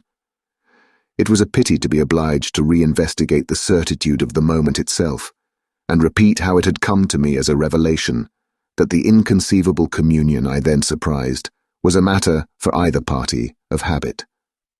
It was a pity that I should have had to quaver out again the reasons for my not having in my delusion so much as questioned that the little girl saw our visitant even as I actually saw Mrs. Grose herself, and that she wanted, by just so much as she did thus see, to make me suppose she didn't, and at the same time, without showing anything, arrive at a guess as to whether I myself did.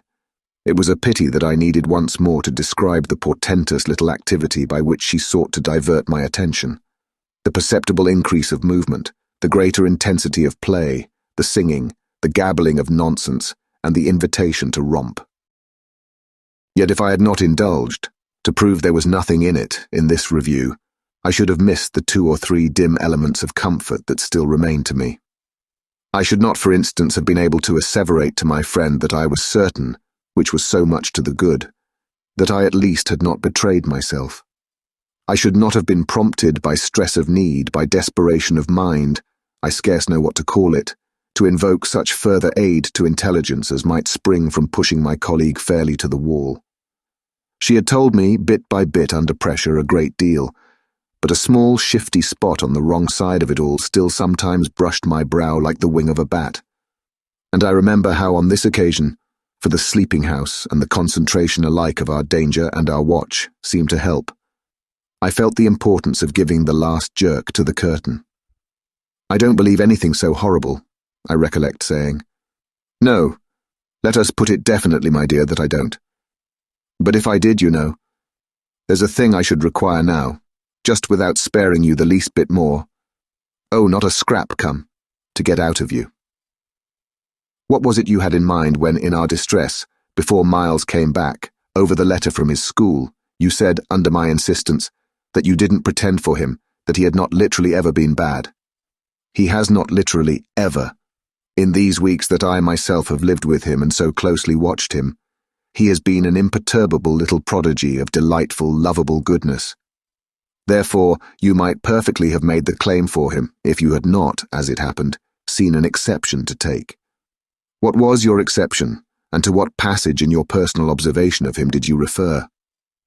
It was a dreadfully austere inquiry, but levity was not our note, and at any rate, before the grey dawn admonished us to separate, I had got my answer.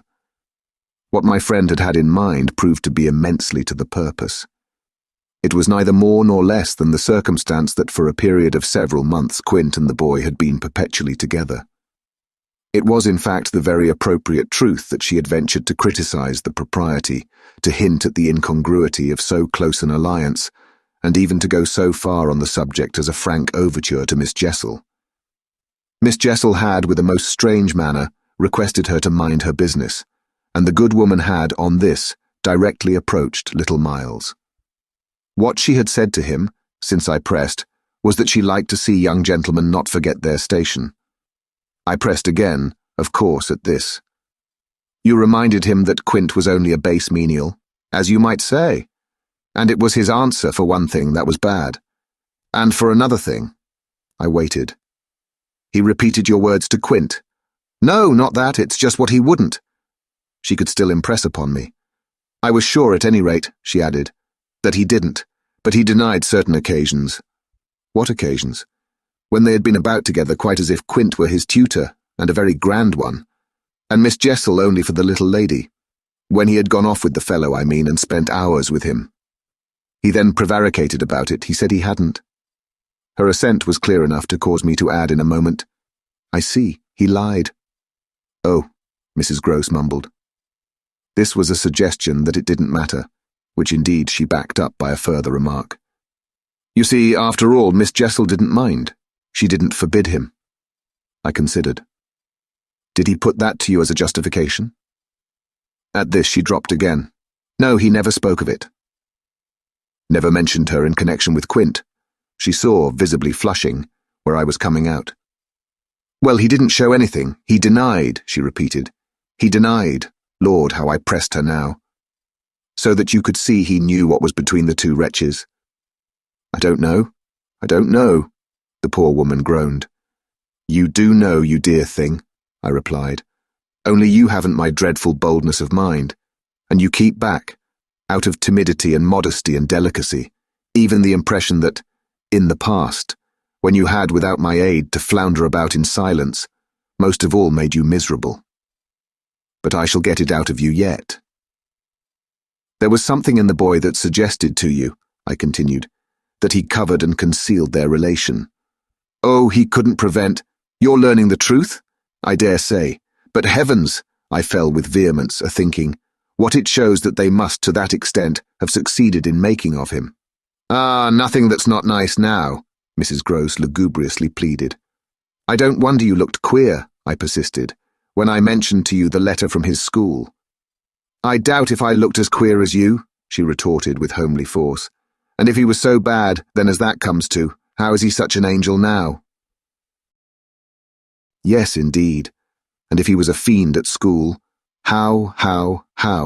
Well, I said in my torment, you must put it to me again, but I shall not be able to tell you for some days. Only put it to me again. I cried in a way that made my friend stare. There are directions in which I must not for the present let myself go. Meanwhile, I returned to her first example, the one to which she had just previously referred, of the boy's happy capacity for an occasional slip. If Quint, on your remonstrance at the time you speak of, was a base menial, one of the things Miles said to you, I find myself guessing, was that you were another. Again, her admission was so adequate that I continued. And you forgave him that? Wouldn't you? Oh, yes. And we exchanged there in the stillness a sound of the oddest amusement. Then I went on. At all events, while he was with the man, Miss Flora was with the woman. It suited them all. It suited me too, I felt only too well. By which I mean that it suited exactly the particularly deadly view I was in the very act of forbidding myself to entertain. But I so far succeeded in checking the expression of this view that I will throw, just here, no further light on it than may be offered by the mention of my final observation to Mrs. Gross. His having lied and been impudent are, I confess, less engaging specimens than I had hoped to have from you of the outbreak in him of the little natural man. Still, I mused, they must do, for they make me feel more than ever that I must watch.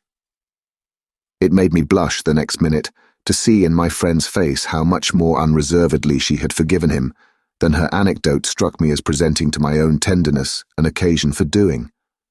This came out when at the schoolroom door she quitted me. Surely you don't accuse him of carrying on an intercourse that he conceals from me? Ah, remember that, until further evidence, I now accuse nobody. Then, before shutting her out to go, by another passage to her own place, I must just wait, I wound up. Chapter 9. I waited, and the days as they elapsed took something from my consternation. A very few of them, in fact, passing in constant sight of my pupils without a fresh incident, sufficed to give to grievous fancies, and even to odious memories, a kind of brush of the sponge. I have spoken of the surrender to their extraordinary childish grace as a thing I could actively cultivate, and it may be imagined if I neglected now to address myself to this source for whatever it would yield.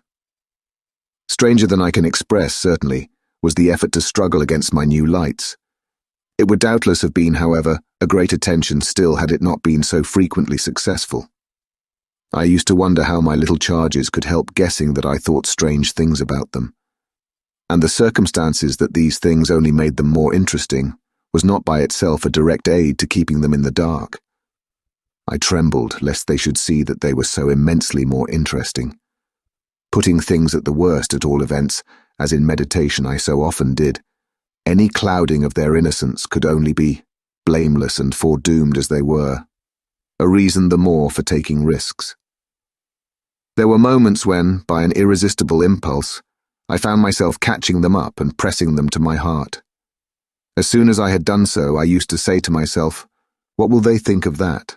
Doesn't it betray too much? It would have been easy to get into a sad, wild tangle about how much I might betray. But the real account, I feel, of the hours of peace that I could still enjoy was that the immediate charm of my companions was a beguilement still effective even under the shadow of the possibility that it was studied. For if it occurred to me that I might occasionally excite suspicion by the little outbreaks of my sharper passion for them, so too I remember wondering if I mightn't see a queerness in the traceable increase of their own demonstrations. They were at this period extravagantly and preternaturally fond of me, which after all, I could reflect, was no more than a graceful response in children perpetually bowed over and hugged. The homage of which they were so lavish succeeded in truth for my nerves, quite as well as if I never appeared to myself, as I may say, literally to catch them at a purpose in it. They had never, I think, wanted to do so many things for their poor protectress. I mean, though they got their lessons better and better, which was naturally what would please her most, in the way of diverting, entertaining, surprising her, reading her passages, telling her stories, acting her charades, pouncing out at her in disguises, as animals and historical characters, and above all, astonishing her by the pieces they had secretly got by heart, and could interminably recite. I should never get to the bottom, were I to let myself go even now, of the prodigious private commentary, all under still more private correction, with which in these days I overscored their full hours. They had shown me from the first a facility for everything, a general faculty which, taking a fresh start, achieved remarkable flights. They got their little tasks as if they loved them, and indulged from the mere exuberance of the gift in the most unimposed little miracles of memory. They not only popped out at me as tigers and as Romans, but as Shakespeareans, astronomers, and navigators. This was so singularly the case that it had presumably much to do with the fact as to which, at the present day, I am at a loss for a different explanation. I allude to my unnatural composure on the subject of another school for Miles. What I remember is that I was content not for the time to open the question, and that contentment must have sprung from the sense of his perpetually striking show of cleverness. He was too clever for a bad governess, for a parson's daughter to spoil. And the strangest, if not the brightest thread in the pensive embroidery I just spoke of, was the impression I might have got, if I had dared to work it out, that he was under some influence operating in his small intellectual life as a tremendous incitement.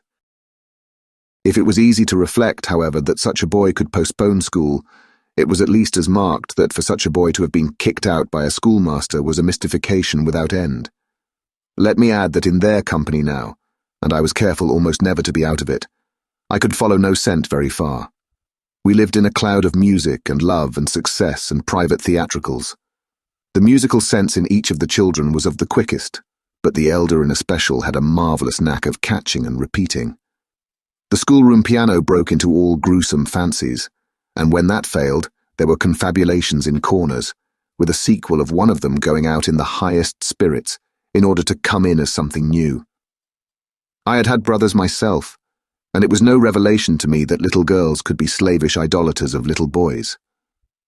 What surpassed everything was that there was a little boy in the world who could have for the inferior age, sex, and intelligence so fine a consideration. They were extraordinarily at one, and to say that they never either quarrelled or complained is to make the note of praise coarse for their quality of sweetness. Sometimes, indeed, when I dropped into coarseness, I perhaps came across traces of little understandings between them, by which one of them should keep me occupied, while the other slipped away. There is a naïf side, I suppose, in all diplomacy, but if my pupils practised upon me, it was surely with the minimum of grossness. It was all in the other quarter that after a lull the grossness broke out. I find that I really hang back, but I must take my plunge. In going on with the record of what was hideous at Bly, I not only challenged the most liberal faith, for which I little care, but, and this is another matter, I renew what I myself suffered. I again push my way through it to the end. There came suddenly an hour after which, as I look back, the affair seems to me to have been all pure suffering, but I have at least reached the heart of it, and the straightest road out is doubtless to advance. One evening, with nothing to lead up or to prepare it, I felt the cold touch of the impression that had breathed on me the night of my arrival, and which, much lighter then, as I have mentioned, I should probably have made little of in memory had my subsequent sojourn been less agitated. I had not gone to bed. I sat reading by a couple of candles. There was a room full of old books at Bly, last-century fiction, some of it, which, to the extent of a distinctly deprecated renown, but never to so much as that of a stray specimen, had reached the sequestered home and appealed to the unavowed curiosity of my youth. I remember that the book I had in my hand was Fielding's Amelia, also that I was wholly awake. I recall further both a general conviction that it was horribly late and a particular objection to looking at my watch. I figure, finally, that the white curtain draping in the fashion of those days, the head of Flora's little bed, shrouded, as I had assured myself long before, the perfection of childish rest. I recollect in short that, though I was deeply interested in my author, I found myself, at the turn of a page and with his spell all scattered, looking straight up from him and hard at the door of my room.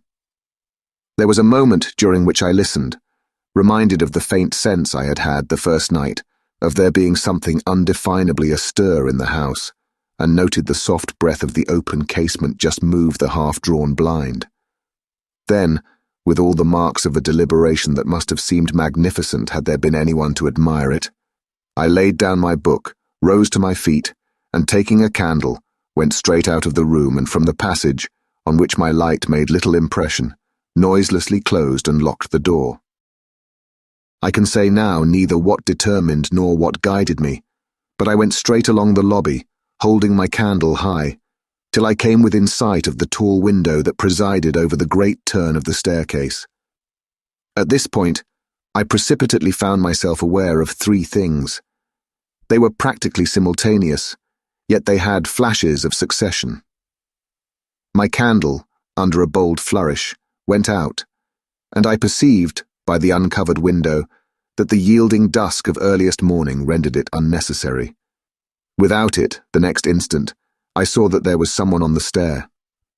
I speak of sequences, but I required no lapse of seconds to stiffen myself for a third encounter with Quint.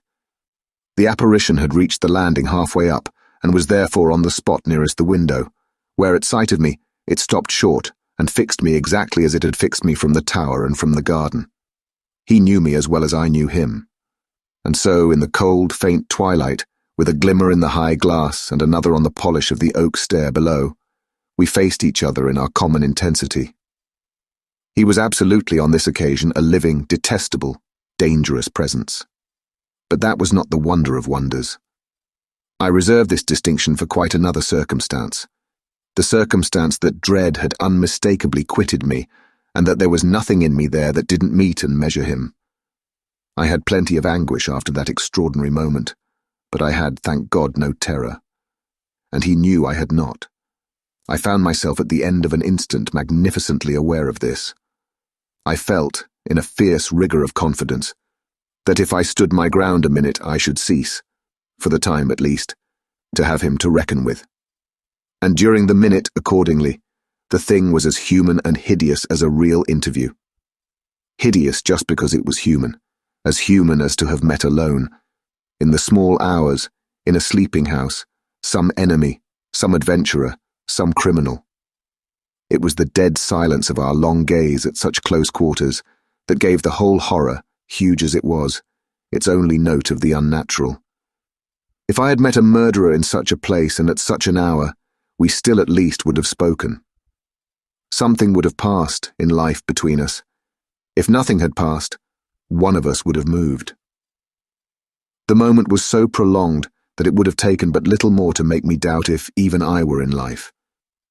I can't express what followed it, save by saying that the silence itself, which was indeed in a manner an attestation of my strength, became the element into which I saw the figure disappear, in which I definitely saw it turn as I might have seen the low wretch to which it had once belonged turn on receipt of an order, and pass, with my eyes on the villainous back that no hunch could have more disfigured, straight down the staircase, and into the darkness in which the next bend was lost. Chapter 10. I remained a while at the top of the stair, but with the effect presently of understanding that when my visitor had gone, he had gone. Then I returned to my room. The foremost thing I saw there by the light of the candle I had left burning was that Flora's little bed was empty, and on this I caught my breath with all the terror that, 5 minutes before, I had been able to resist. I dashed at the place in which I had left her lying, and over which, for the small silk counterpane and the sheets were disarranged, the white curtains had been deceivingly pulled forward. Then my step, to my unutterable relief, produced an answering sound. I perceived an agitation of the window blind, and the child, ducking down, emerged rosily from the other side of it. She stood there in so much of her candour, and so little of her nightgown, with her pink bare feet, and the golden glow of her curls, She looked intensely grave, and I had never had such a sense of losing an advantage acquired, the thrill of which had just been so prodigious, as on my consciousness that she addressed me with a reproach. "You naughty, where have you been?" Instead of challenging her own irregularity, I found myself arraigned and explaining. She herself explained, for that matter, with the loveliest, eagerest simplicity. She had known suddenly, as she lay there, that I was out of the room, and had jumped up to see what had become of me. I had dropped, with the joy of her reappearance, back into my chair, feeling then, and then only, a little faint, and she had pattered straight over to me, thrown herself upon my knee, given herself to be held with the flame of the candle full in the wonderful little face that was still flushed with sleep. I remember closing my eyes an instant, yieldingly, consciously, as before the excess of something beautiful that shone out of the blue of her own. "You were looking for me out of the window," I said. "You thought I might be walking in the grounds." "Well, you know, I thought someone was—" She never blanched as she smiled out that at me. Oh, how I looked at her now. "And did you see anyone?"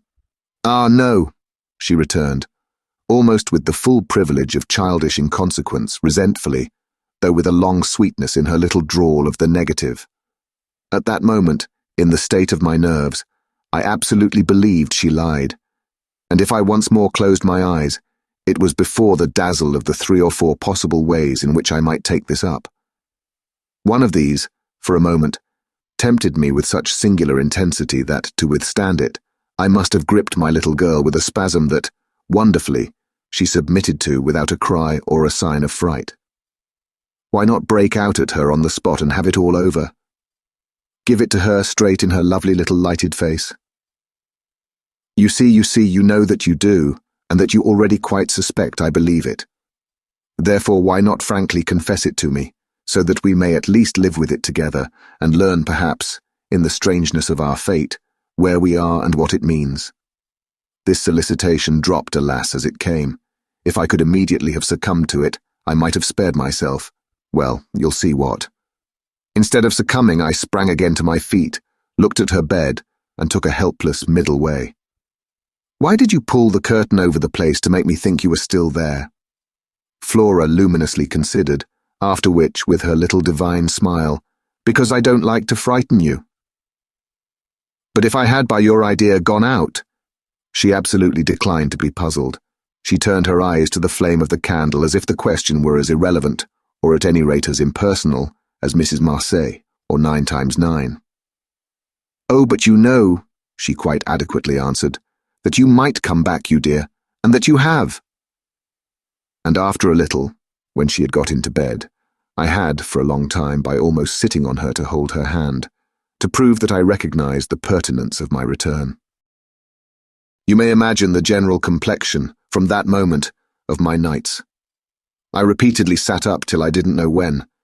I selected moments when my roommate unmistakably slept and, stealing out, took noiseless turns in the passage, and even pushed as far as to where I had last met Quint. But I never met him there again, and I may as well say at once that I on no other occasion saw him in the house.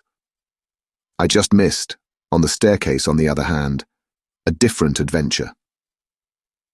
Looking down it from the top, I once recognized the presence of a woman seated on one of the lower steps, with her back presented to me, her body half bowed, and her head in an attitude of woe, in her hands.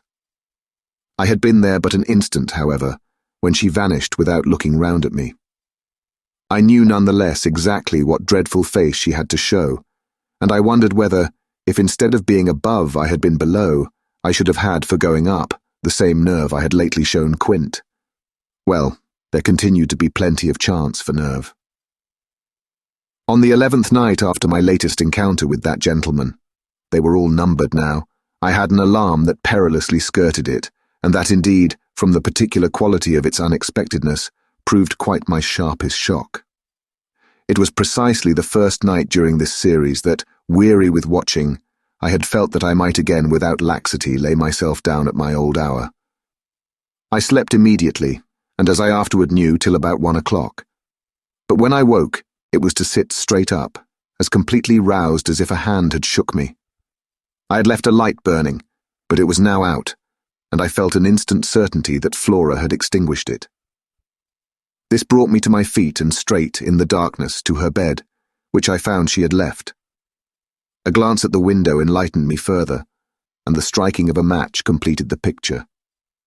The child had again got up, this time blowing out the taper, and had again, for some purpose of observation or response, squeezed in behind the blind and was peering out into the night. That she now saw, as she had not, I had satisfied myself the previous time, was proved to me by the fact that she was disturbed neither by my re-illumination nor by the haste I made to get into slippers and into a wrap. Hidden, protected, absorbed, she evidently rested on the sill. The casement opened forward and gave herself up. There was a great still moon to help her, and this fact had counted in my quick decision. She was face to face with the apparition we had met at the lake, and could now communicate with it as she had not then been able to do. What I, on my side, had to care for was, without disturbing her, to reach, from the corridor, some other window in the same quarter. I got to the door without her hearing me. I got out of it, closed it, and listened from the other side for some sound from her. While I stood in the passage, I had my eyes on her brother's door, which was but 10 steps off, and which, indescribably, produced in me a renewal of the strange impulse that I lately spoke of as my temptation. What if I should go straight in and march to his window? What if, by risking to his boyish bewilderment a revelation of my motive, I should throw across the rest of the mystery the long halter of my boldness? This thought held me sufficiently to make me cross to his threshold and pause again. I preternaturally listened. I figured to myself what might portentously be. I wondered if his bed were also empty, and he too was secretly at watch. It was a deep, soundless minute, at the end of which my impulse failed. He was quiet. He might be innocent. The risk was hideous. I turned away. There was a figure in the grounds, a figure prowling for a sight, the visitor with whom Flora was engaged, but it was not the visitor most concerned with my boy. I hesitated afresh, but on other grounds and only for a few seconds. Then I had made my choice. There were empty rooms at Bly, and it was only a question of choosing the right one. The right one suddenly presented itself to me as the lower one, though high above the gardens, in the solid corner of the house that I have spoken of as the Old Tower. This was a large, square chamber, arranged with some state as a bedroom, the extravagant size of which made it so inconvenient that it had not for years, though kept by Mrs. Gross in exemplary order, been occupied. I had often admired it, and I knew my way about in it. I had only, after just faltering at the first chill gloom of its disuse, to pass across it and unbolt as quietly as I could one of the shutters.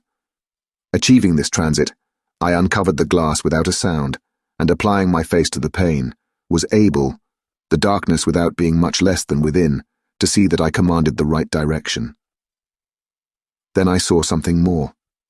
The moon made the night extraordinarily penetrable, and showed me on the lawn a person, diminished by distance, who stood there motionless and as if fascinated, looking up to where I had appeared. Looking, that is, not so much straight at me, as at something that was apparently above me. There was clearly another person above me. There was a person on the tower. But the presence on the lawn was not in the least what I had conceived, and had confidently hurried to meet. The presence on the lawn, I felt sick as I made it out, was poor little Miles himself. Chapter 11. It was not till late next day that I spoke to Mrs. Gross. The rigour with which I kept my pupils in sight, making it often difficult to meet her privately, and the more as we each felt the importance of not provoking, on the part of the servants quite as much as on that of the children, any suspicion of a secret flurry, or that of a discussion of mysteries. I drew a great security in this particular from her mere smooth aspect.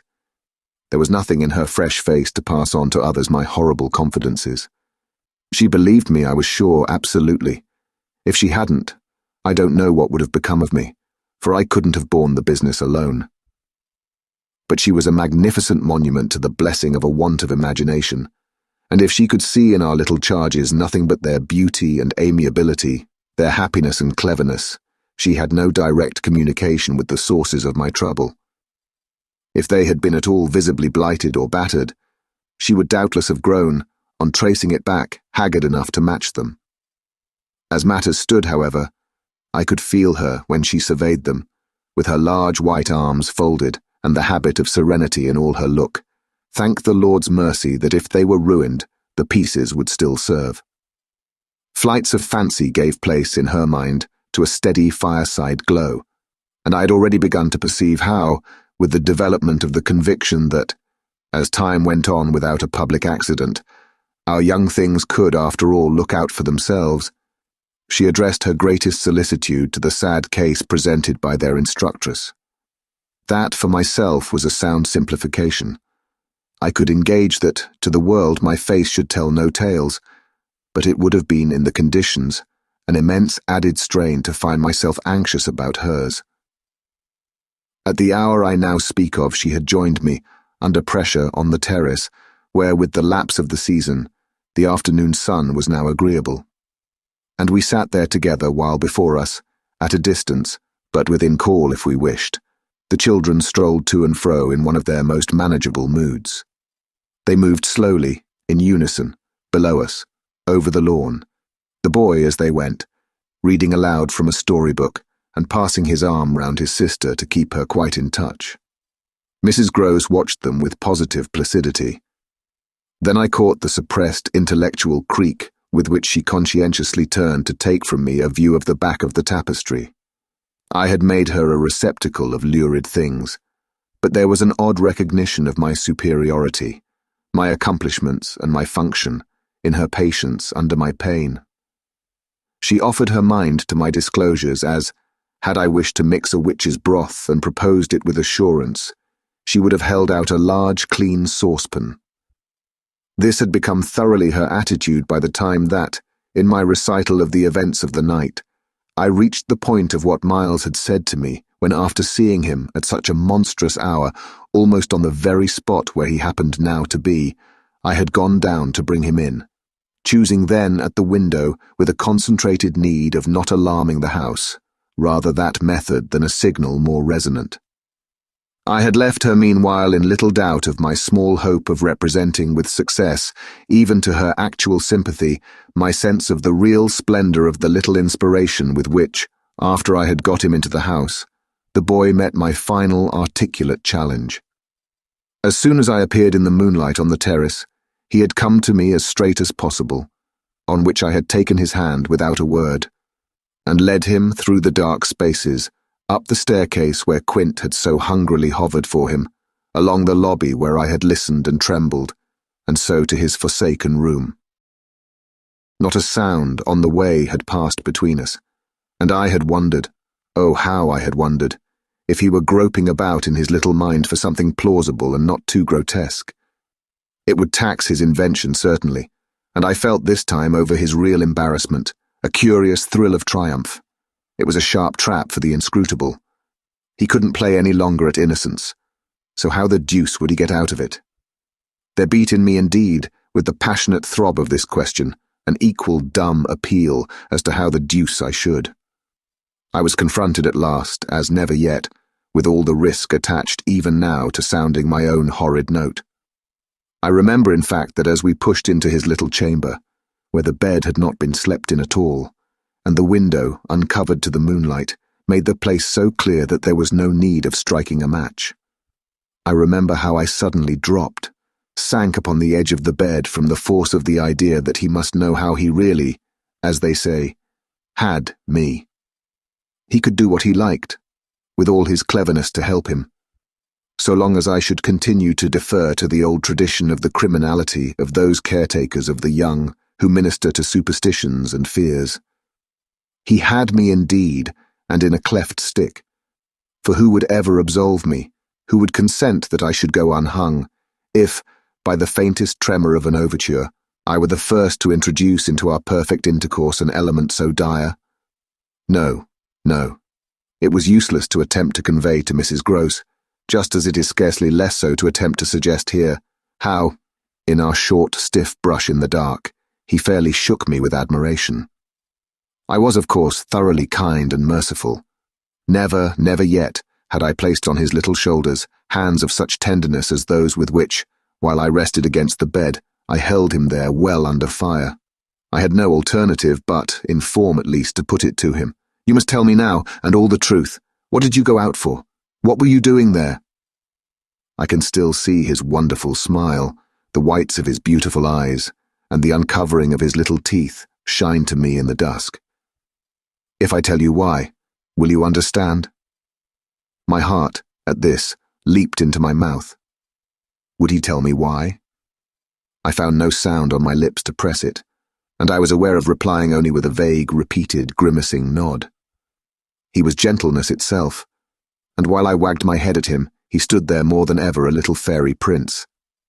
It was his brightness indeed that gave me a respite. Would it be so great if he were really going to tell me? "Well," he said at last, "just exactly in order that you should do this." "Do what?" "Think me, for a change, bad." I shall never forget the sweetness and gaiety with which he brought out the word, nor how, on top of it, he bent forward and kissed me. It was practically the end of everything. I met his kiss, and I had to make, while I folded him for a minute in my arms. The most stupendous effort not to cry. He had given exactly the account of himself that permitted least of my going behind it, and it was only with the effect of confirming my acceptance of it that, as I presently glanced about the room, I could say, "Then you didn't undress at all?" He fairly glittered in the gloom. "Not at all. I sat up and read." "And when did you go down?" "At midnight. When I'm bad, I am bad." I see, it's charming. But how could you be sure I would know it?" "Oh, I arranged that with Flora." His answers rang out with a readiness. "She was to get up and look out." "Which is what she did do. It was I who fell into the trap.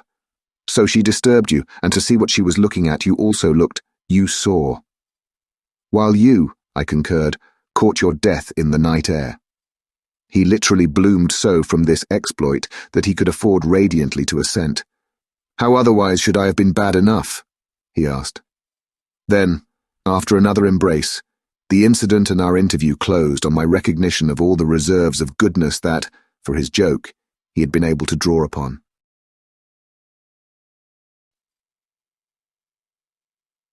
Chapter 12. The particular impression I had received proved in the morning light, I repeat, not quite successfully presentable to Mrs. Gross, though I reinforced it with the mention of still another remark that he had made before we separated. "It all lies in half a dozen words," I said to her. "Words that really settle the matter. Think, you know, what I might do." He threw that off to show me how good he is. He knows down to the ground what he might do. That's what he gave them a taste of at school.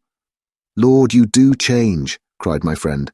"I don't change, I simply make it out. The four, depend upon it, perpetually meet. If on either of these last nights you had been with either child, you would clearly have understood. The more I've watched and waited, the more I've felt that if there were nothing else to make it sure it would be made so, by the systematic silence of each. Never, by a slip of the tongue, have they so much as alluded to either of their old friends, any more than Miles has alluded to his expulsion. Oh yes, we may sit here and look at them, and they may show off to us there to their fill, but even while they pretend to be lost in their fairy tale, they're steeped in their vision of the dead restored." "He's not reading to her," I declared. "They're talking of them. They're talking horrors." I go on, I know, as if I were crazy, and it's a wonder I'm not. What I've seen would have made you so, but it has only made me more lucid, made me get hold of still other things. My lucidity must have seemed awful, but the charming creatures who were victims of it, passing and repassing in their interlocked sweetness, gave my colleague something to hold on by, and I felt how tight she held as, without stirring in the breath of my passion, she covered them still with her eyes. "Of what other things have you got hold?" "Why, of the very things that have delighted, fascinated, and yet at bottom, as I now so strangely see, mystified and troubled me. They're more than earthly beauty, they're absolutely unnatural goodness. It's a game," I went on. "It's a policy and a fraud. On the part of little darlings. as yet mere lovely babies. Yes, mad as that seems. The very act of bringing it out really helped me to trace it, follow it all up and piece it all together. They haven't been good. They've only been absent. It has been easy to live with them, because they're simply leading a life of their own. They're not mine. They're not ours. They're his and they're hers. Quint's and that woman's. Quint's and that woman's. They want to get to them. Oh, how at this poor Mrs. Gross appeared to study them. But for what? For the love of all the evil that in those dreadful days the pair put into them, and to ply them with that evil still, to keep up the work of demons, is what brings the others back. "Laws!" said my friend under her breath. The exclamation was homely, but it revealed a real acceptance of my further proof of what, in the bad time, for there had been a worse even than this, must have occurred. There could have been no such justification for me as the plain assent of her experience to whatever depth of depravity I found credible in our brace of scoundrels. It was in obvious submission of memory that she brought out after a moment. "They were rascals, but what can they now do?" she pursued. "Do?" I echoed so loud that Miles and Flora, as they passed at their distance, paused an instant in their walk and looked at us. "Don't they do enough?" I demanded in a lower tone, while the children, having smiled and nodded and kissed hands to us, resumed their exhibition. We were held by it a minute. Then I answered, "They can destroy them." At this my companion did turn, but the inquiry she launched was a silent one, the effect of which was to make me more explicit. "They don't know as yet quite how, but they're trying hard.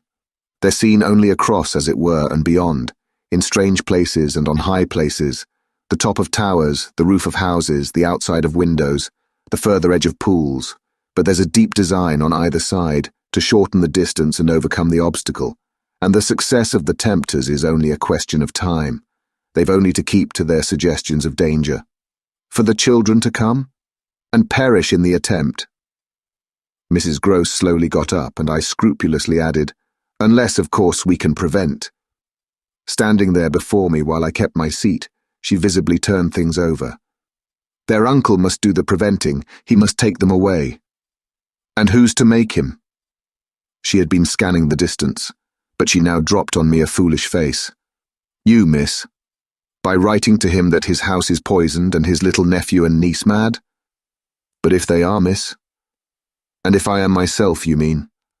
That's charming news to be sent him by a governess whose prime undertaking was to give him no worry." Mrs. Gross considered, following the children again.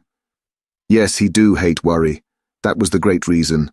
Why those fiends took him in so long. No doubt, though his indifference must have been awful. As I'm not a fiend, at any rate, I shouldn't take him in." My companion, after an instant and for all answer, sat down again and grasped my arm. "Make him at any rate come to you." I stared. To me? I had a sudden fear of what she might do. Him? He ought to be here. He ought to help. I quickly rose, and I think I must have shown her a queerer face than ever yet. "You see me asking him for a visit?" No. With her eyes on my face, she evidently couldn't. Instead of it even, as a woman reads another, she could see what I myself saw. His derision, his amusement, his contempt for the breakdown of my resignation at being left alone, and for the fine machinery I had set in motion to attract his attention to my slighted charms. She didn't know, no one knew, how proud I had been to serve him and to stick to our terms. Yet she nonetheless took the measure, I think, of the warning I now gave her. "If you should so lose your head as to appeal to him for me." She was really frightened. "Yes, miss, I would leave on the spot, both him and you." Chapter 13. It was all very well to join them, but speaking to them proved quite as much as ever an effort beyond my strength. Offered in close quarters, difficulties as insurmountable as before. This situation continued a month, and with new aggravations and particular notes, the note above all, sharper and sharper, of the small ironic consciousness on the part of my pupils. It was not, I am as sure today as I was sure then, my mere infernal imagination. It was absolutely traceable that they were aware of my predicament, and that this strange relation made, in a manner, for a long time, the air in which we moved. I don't mean that they had their tongues in their cheeks, or did anything vulgar, for that was not one of their dangers. I do mean, on the other hand, that the element of the unnamed and untouched became, between us, greater than any other, and that so much avoidance could not have been so successfully effected without a great deal of tacit arrangement. It was as if, at moments, we were perpetually coming into sight of subjects before which we must stop short, turning suddenly out of alleys that we perceived to be blind, closing with a little bang that made us look at each other. For like all bangs, it was something louder than we had intended, the doors we had indiscreetly opened. All roads lead to Rome, and there were times when it might have struck us that almost every branch of study or subject of conversation skirted forbidden ground. Forbidden ground was the question of the return of the dead in general, and of whatever, in especial, might survive in memory of the friends little children had lost. There were days when I could have sworn that one of them had, with a small invisible nudge, said to the other, "She thinks she'll do it this time, but she won't." To do it would have been to indulge, for instance, and for once in a way, in some direct reference to the lady who had prepared them for my discipline. They had a delightful, endless appetite for passages in my own history, to which I had again and again treated them. They were in possession of everything that had ever happened to me, had with every circumstance the story of my smallest adventures, and of those of my brothers and sisters, and of the cat and the dog at home, as well as many particulars of the eccentric nature of my father, of the furniture and arrangement of our house, and of the conversation of the old women of our village. There were things enough, taking one with another, to chatter about, if one went very fast and knew by instinct when to go round. They pulled with an art of their own the strings of my invention and my memory, and nothing else, perhaps, when I thought of such occasions afterward, gave me so the suspicion of being watched from under cover. It was in any case over my life, my past, and my friends alone, that we could take anything like our ease, a state of affairs that led them sometimes, without the least pertinence, to break out into sociable reminders. I was invited, with no visible connection, to repeat afresh Goody Gosling's celebrated mot, or to confirm the details already supplied as to the cleverness of the vicarage pony. It was partly at such junctures as these, and partly at quite different ones, that, with the turn my matters had now taken, my predicament, as I have called it, grew most sensible. The fact that the days passed for me without another encounter ought, it would have appeared, to have done something toward soothing my nerves. Since the light brush, that second night on the upper landing, of the presence of a woman at the foot of the stair, I had seen nothing, whether in or out of the house, that one had better not have seen. There was many a corner round which I expected to come upon Quint, and many a situation that, in a merely sinister way, would have favoured the appearance of Miss Jessel. The summer had turned, the summer had gone. The autumn had dropped upon Bly and had blown out half our lights.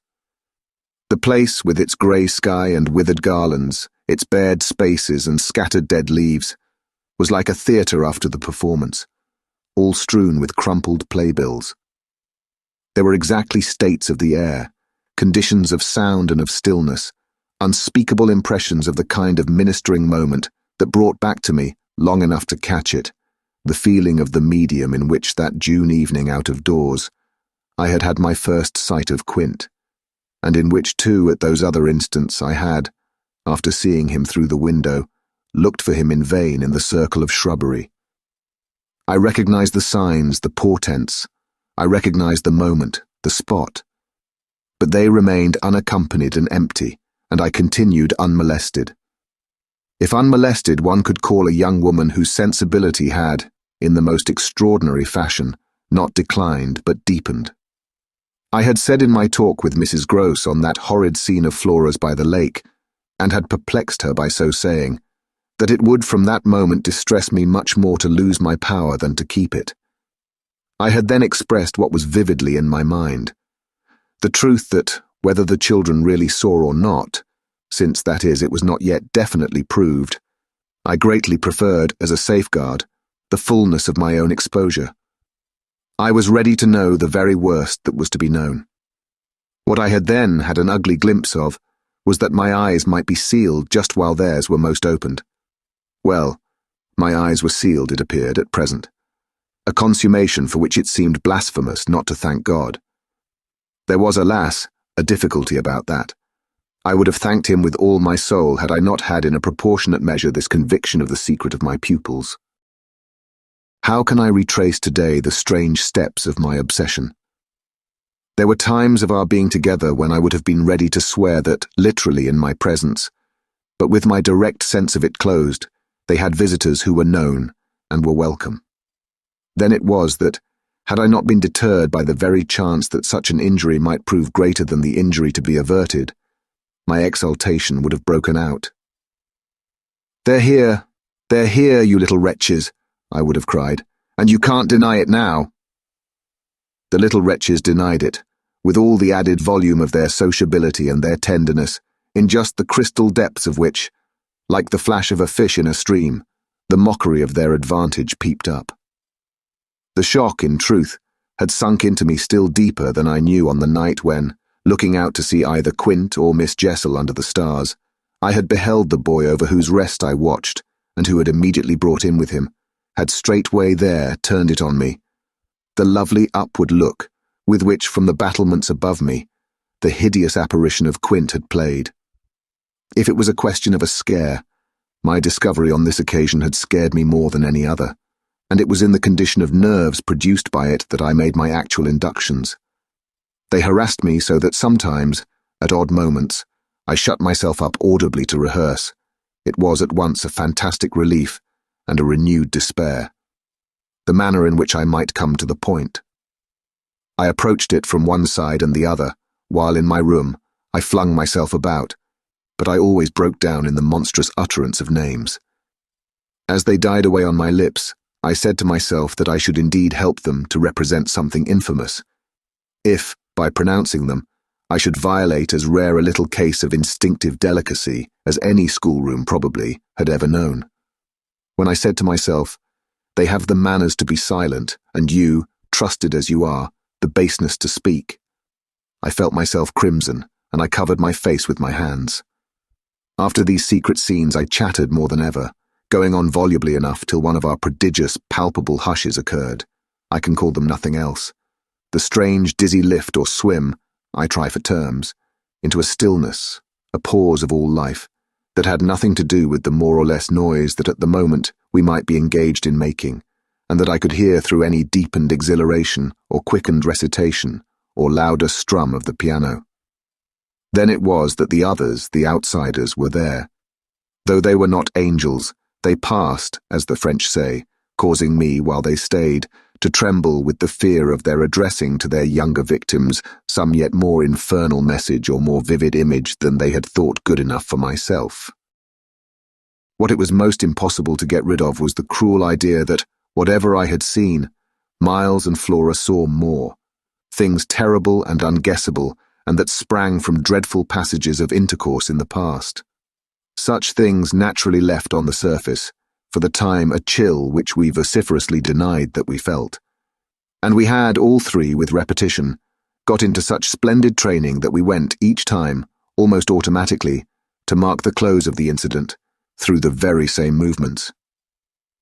It was striking of the children, at all events, to kiss me inveterately with a kind of wild irrelevance, and never to fail, one or the other, of the precious question that had helped us through many a peril. "When do you think he will come? Don't you think we ought to write?" There was nothing like that inquiry, we found by experience, for carrying off an awkwardness. He, of course, was their uncle in Harley Street, and we lived in much profusion of theory that he might at any moment arrive to mingle in our circle.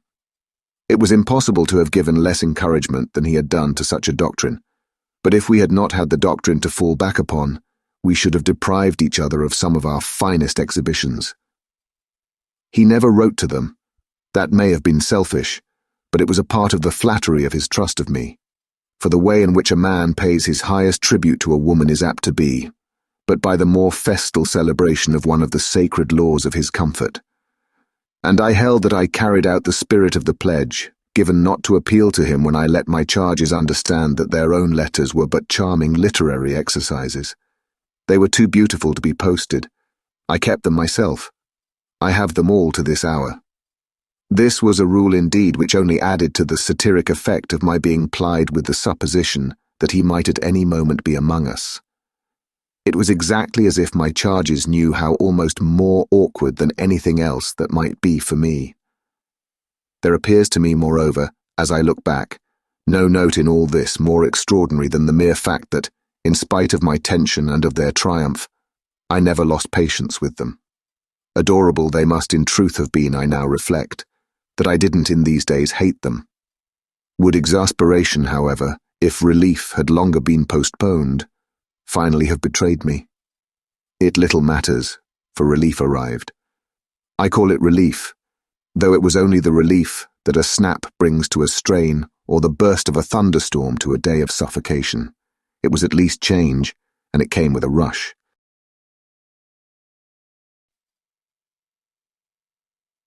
Chapter 14. Walking to church. A certain Sunday morning, I had little Miles at my side and his sister, in advance of us and at Mrs. Grose's, well in sight. It was a crisp, clear day, the first of its order for some time. The night had brought a touch of frost, and the autumn air, bright and sharp, made the church bells almost gay. It was an odd accident of thought that I should have happened at such a moment to be particularly and very gratefully struck with the obedience of my little charges. Why did they never resent my inexorable, my perpetual society? Something or other had brought nearer home to me that I had all but pinned the boy to my shawl, and that, in the way our companions were marshalled before me, I might have appeared to provide against some danger of rebellion. I was like a jailer with an eye to possible surprises and escapes. But all this belonged, I mean their magnificent little surrender, just to the special array of the facts that were most abysmal. Turned out for Sunday by his uncle's tailor, who had had a free hand and a notion of pretty waistcoats and of his grand little air, Miles's whole title to independence, the rights of his sex and situation, were so stamped upon him that if he had suddenly struck for freedom, I should have had nothing to say. I was by the strangest of chances wondering how I should meet him when the revolution unmistakably occurred. I call it a revolution because I now see how, with the word he spoke, the curtain rose on the last act of my dreadful drama, and the catastrophe was precipitated. "Look here, my dear, you know," he charmingly said. "When in the world, please, am I going back to school?" Transcribed here, the speech sounds harmless enough, particularly as uttered in the sweet, high, casual pipe with which at all interlocutors, but above all at his eternal governess, he threw off intonations as if he were tossing roses. There was something in them that always made one catch, and I caught at any rate now so effectually that I stopped as short as if one of the trees of the park had fallen across the road. There was something new on the spot between us, and he was perfectly aware that I recognized it, though to enable me to do so, he had no need to look a whit less candid and charming than usual. I could feel in him how he already, from my at first finding nothing to reply, perceived the advantage he had gained.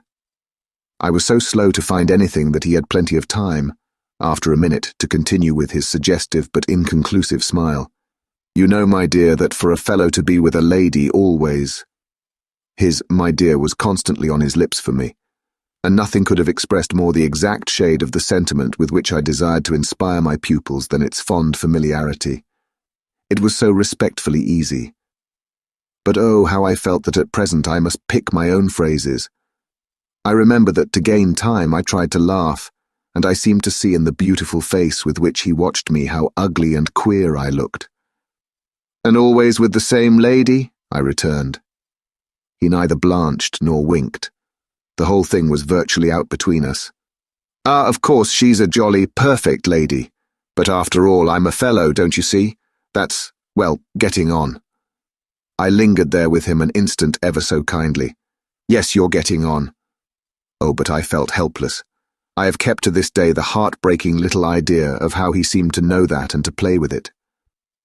"And you can't say I've not been awfully good, can you?"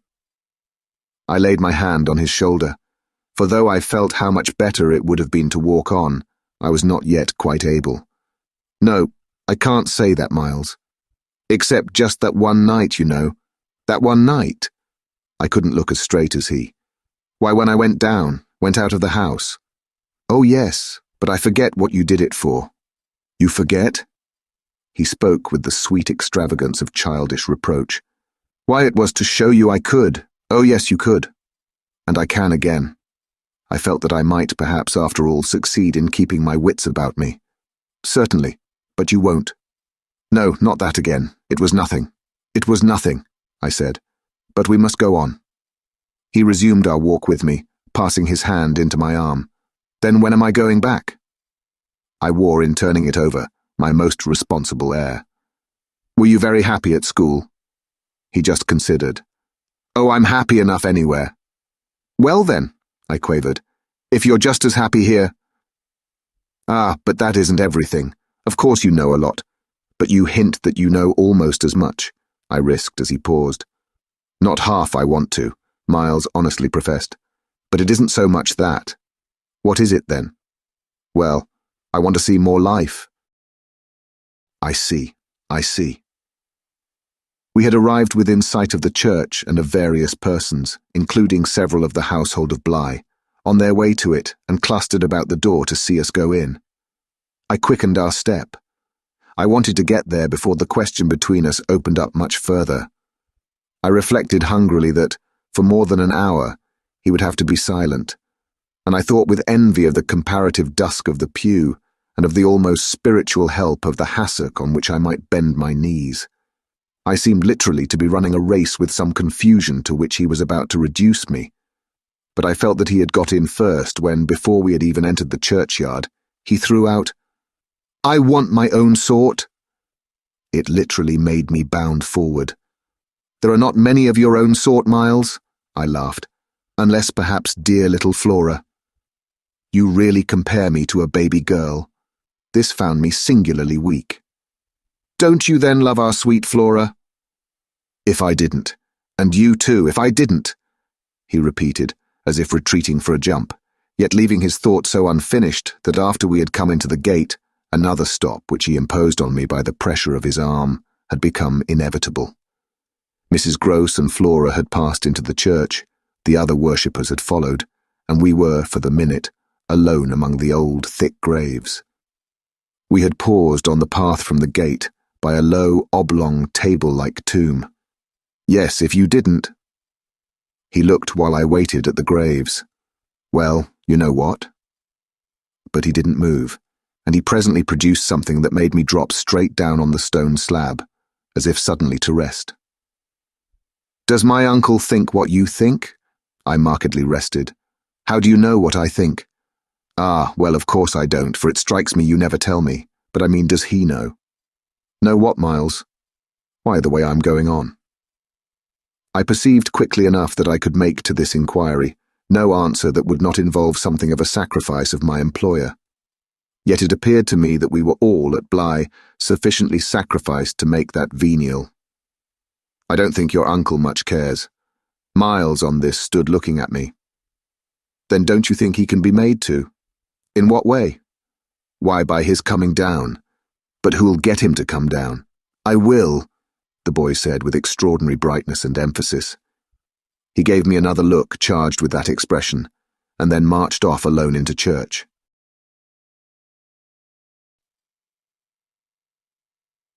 Chapter 15. The business was practically settled from the moment I never followed him. It was a pitiful surrender to agitation, but my being aware of this had somehow no power to restore me. I only sat there on my tomb and read into what my little friend had said to me the fullness of its meaning. By the time I had grasped the whole of which I had also embraced for absence, the pretext that I was ashamed to offer my pupils and the rest of the congregation such an example of delay. What I said to myself above all was that Miles had got something out of me, and that the proof of it, for him, would be just this awkward collapse. He had got out of me that there was something I was much afraid of, and that he should probably be able to make use of my fear to gain, for his own purpose, more freedom. My fear was of having to deal with the intolerable question of the grounds of his dismissal from school.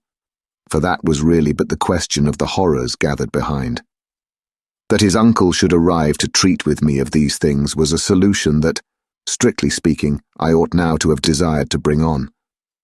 But I could so little face the ugliness and the pain of it that I simply procrastinated and lived from hand to mouth. The boy, to my deep discomposure, was immensely in the right, was in a position to say to me, "Either you clear up with my guardian the mystery of this interruption of my studies, or you cease to expect me to lead with you a life that's so unnatural for a boy." What was so unnatural for the particular boy I was concerned with was this sudden revelation of a consciousness and a plan. That was what really overcame me, what prevented my going in. I walked round the church, hesitating, hovering. I reflected that I had already, with him, hurt myself beyond repair. Therefore I could patch up nothing, and it was too extreme an effort to squeeze beside him into the pew. He would be so much more sure than ever to pass his arm into mine and make me sit there for an hour, in close, silent contact with his commentary on our talk. For the first minute since his arrival, I wanted to get away from him.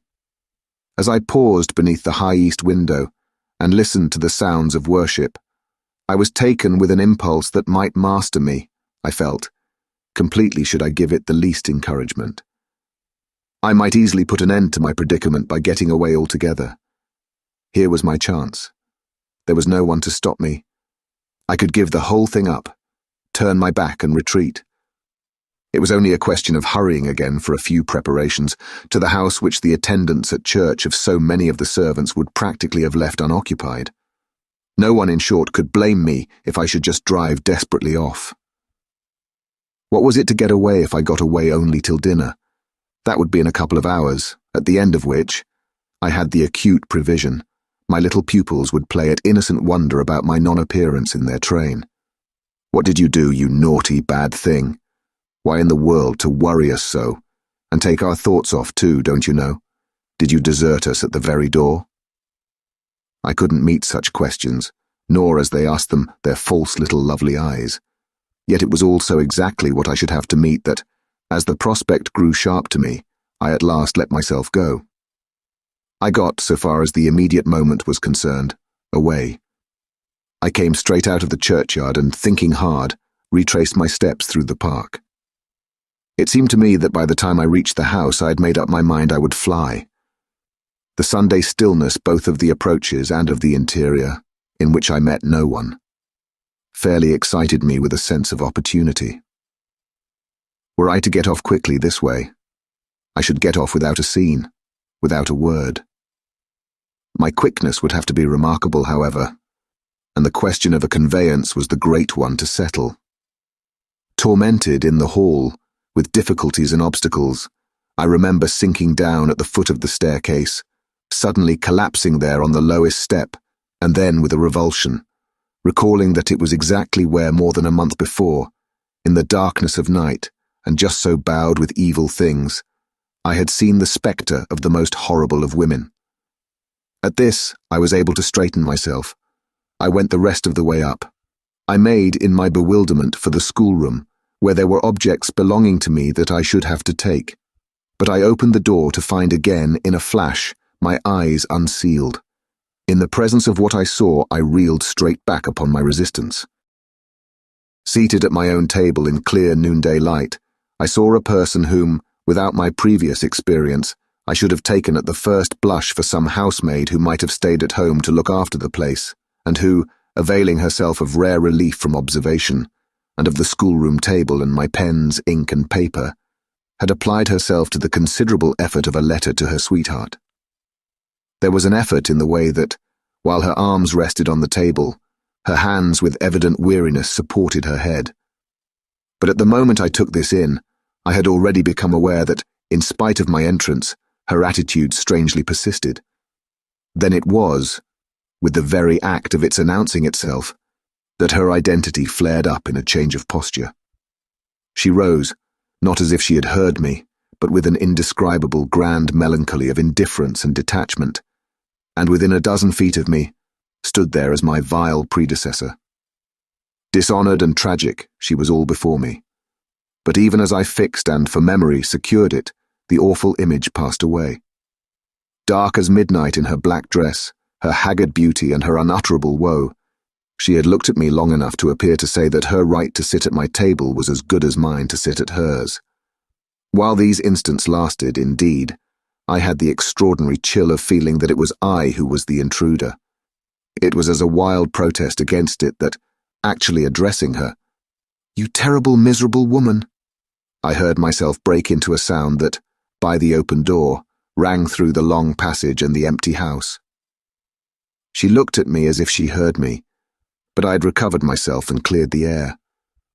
There was nothing in the room the next minute but the sunshine and a sense that I must stay. Chapter 16. I had so perfectly expected that the return of my pupils would be marked by a demonstration that I was freshly upset at having to take into account that they were dumb about my absence. Instead of gaily denouncing and caressing me, they made no allusion to my having failed them, and I was left, for the time, on perceiving that she too said nothing, to study Mrs. Gross's odd face. I did this to such purpose that I made sure they had in some way bribed her to silence, a silence that, however, I would engage to break down on the first private opportunity. This opportunity came before tea. I secured 5 minutes with her in the housekeeper's room, where, in the twilight, amid a smell of lately baked bread, but with the place all swept and garnished, I found her sitting in pained placidity before the fire. So I see her still, so I see her best, facing the flame from her straight chair in the dusky, shining room, a large, clean image of the put away, of drawers closed and locked and rest without a remedy. Oh yes, they asked me to say nothing, and to please them, so long as they were there, of course I promised. But what had happened to you? I only went with you for the walk, I said. I had then to come back to meet a friend. She showed her surprise. A friend? You? Oh yes, I have a couple, I laughed. But did the children give you a reason? For not alluding to your leaving us? Yes, they said you would like it better. Do you like it better? My face had made her rueful.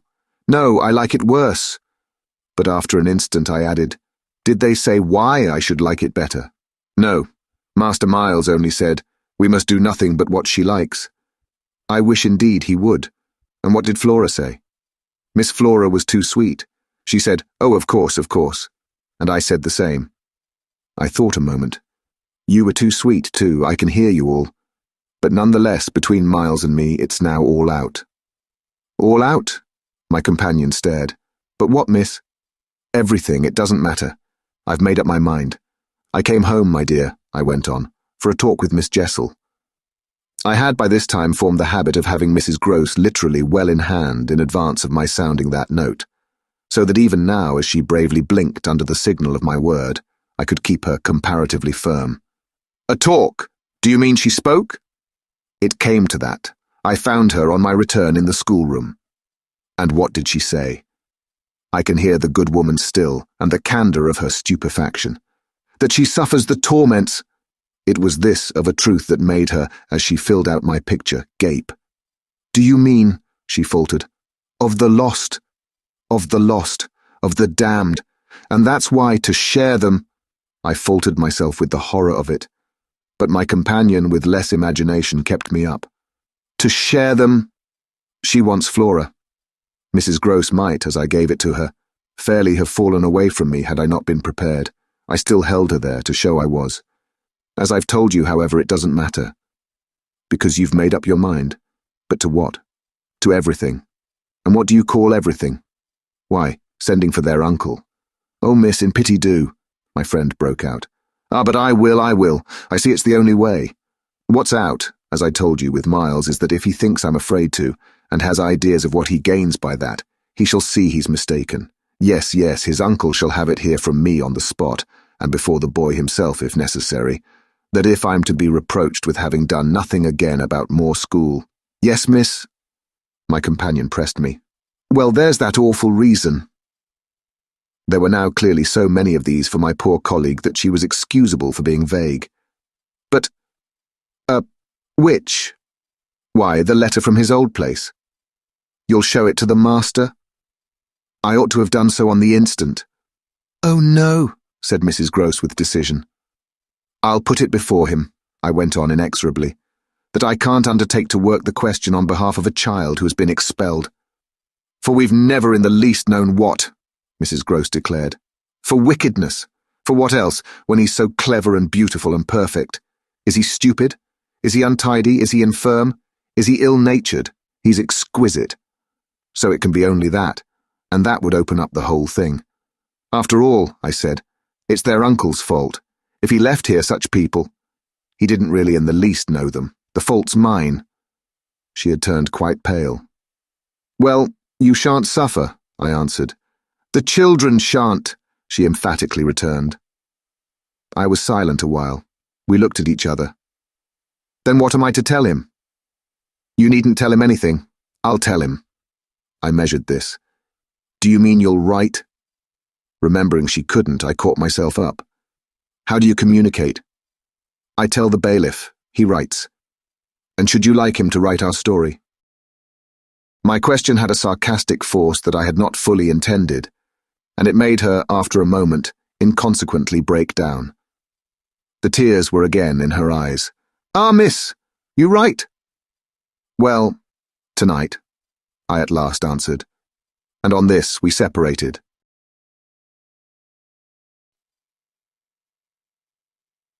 Chapter 17. I went so far in the evening as to make a beginning. The weather had changed back, a great wind was abroad, and beneath the lamp in my room, with Flora at peace beside me, I sat for a long time before a blank sheet of paper and listened to the lash of the rain and the batter of the gusts. Finally I went out, taking a candle. I crossed the passage and listened a minute at Miles's door. What, under my endless obsession, I had been impelled to listen for was some betrayal of his not being at rest, and I presently caught one, but not in the form I had expected. His voice tinkled out. "I say, you there, come in." It was a gaiety in the gloom. I went in with my light and found him in bed, very wide awake, but very much at his ease. "Well, what are you up to?" he asked with a grace of sociability in which it occurred to me that Mrs. Grose, had she been present, might have looked in vain for proof that anything was out. I stood over him with my candle. "How did you know I was there?" "Why, of course I heard you. Did you fancy you made no noise? You're like a troop of cavalry." He beautifully laughed. "Then you weren't asleep?" "Not much. I lie awake and think." I had put my candle, designedly, a short way off, and then, as he held out his friendly old hand to me, had sat down on the edge of his bed. "What is it?" I asked, "that you think of?" "What in the world, my dear, but you? Ah, the pride I take in your appreciation doesn't insist on that. I had so far rather you slept. Well, I think also you know of this queer business of ours." I marked the coolness of his firm little hand. "Of what queer business, Miles?" "Why, the way you bring me up, and all the rest." I fairly held my breath a minute, and even from my glimmering taper, there was light enough to show how he smiled up at me from his pillow. "What do you mean by all the rest?" "Oh, you know." I could say nothing for a minute, though I felt as I held his hand and our eyes continued to meet, that my silence had all the air of admitting his charge, and that nothing in the whole world of reality was perhaps at that moment so fabulous as our actual relation. "Certainly you shall go back to school," I said, "if it be that troubles you. But not to the old place. We must find another, a better. How could I know it did trouble you, this question, when you never told me so, never spoke of it at all?" His clear, listening face, framed in its smooth whiteness, made him for the minute as appealing as some wistful patient in a children's hospital, and I would have given, as the resemblance came to me, all I possessed on earth really to be the nurse or the sister of charity who might have helped to cure him. Well, even as it was, I perhaps might help. "Do you know you've never said a word to me about your school? I mean the old one, never mentioned it in any way." He seemed to wonder. He smiled with the same loveliness. But he clearly gained time. He waited. He called for guidance. "Haven't I?" It wasn't for me to help him. It was for the thing I had met. Something in his tone and the expression of his face, as I got this from him, set my heart aching with such a pang as it had never yet known. So unutterably touching was it to see his little brain puzzled and his little resources taxed to play, under the spell laid on him, a part of innocence and consistency. No, never. From the hour you came back. You've never mentioned to me one of your masters, one of your comrades, nor the least little thing that ever happened to you at school. Never, little Miles. No, never. Have you given me an inkling of anything that may have happened there. Therefore you can fancy how much I'm in the dark. Until you came out that way this morning, you had, since the first hour I saw you, scarce even made a reference to anything in your previous life. You seemed so perfectly to accept the present.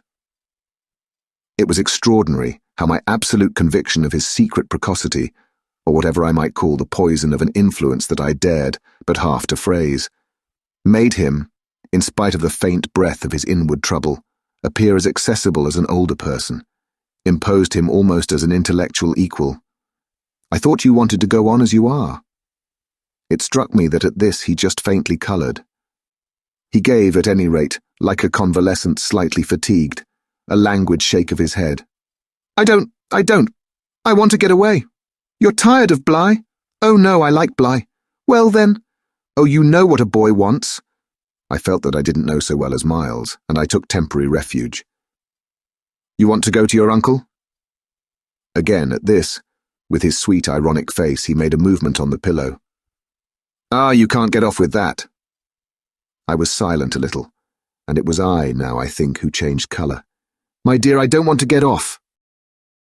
You can't, even if you do. You can't. You can't. He lay beautifully staring. My uncle must come down, and you must completely settle things.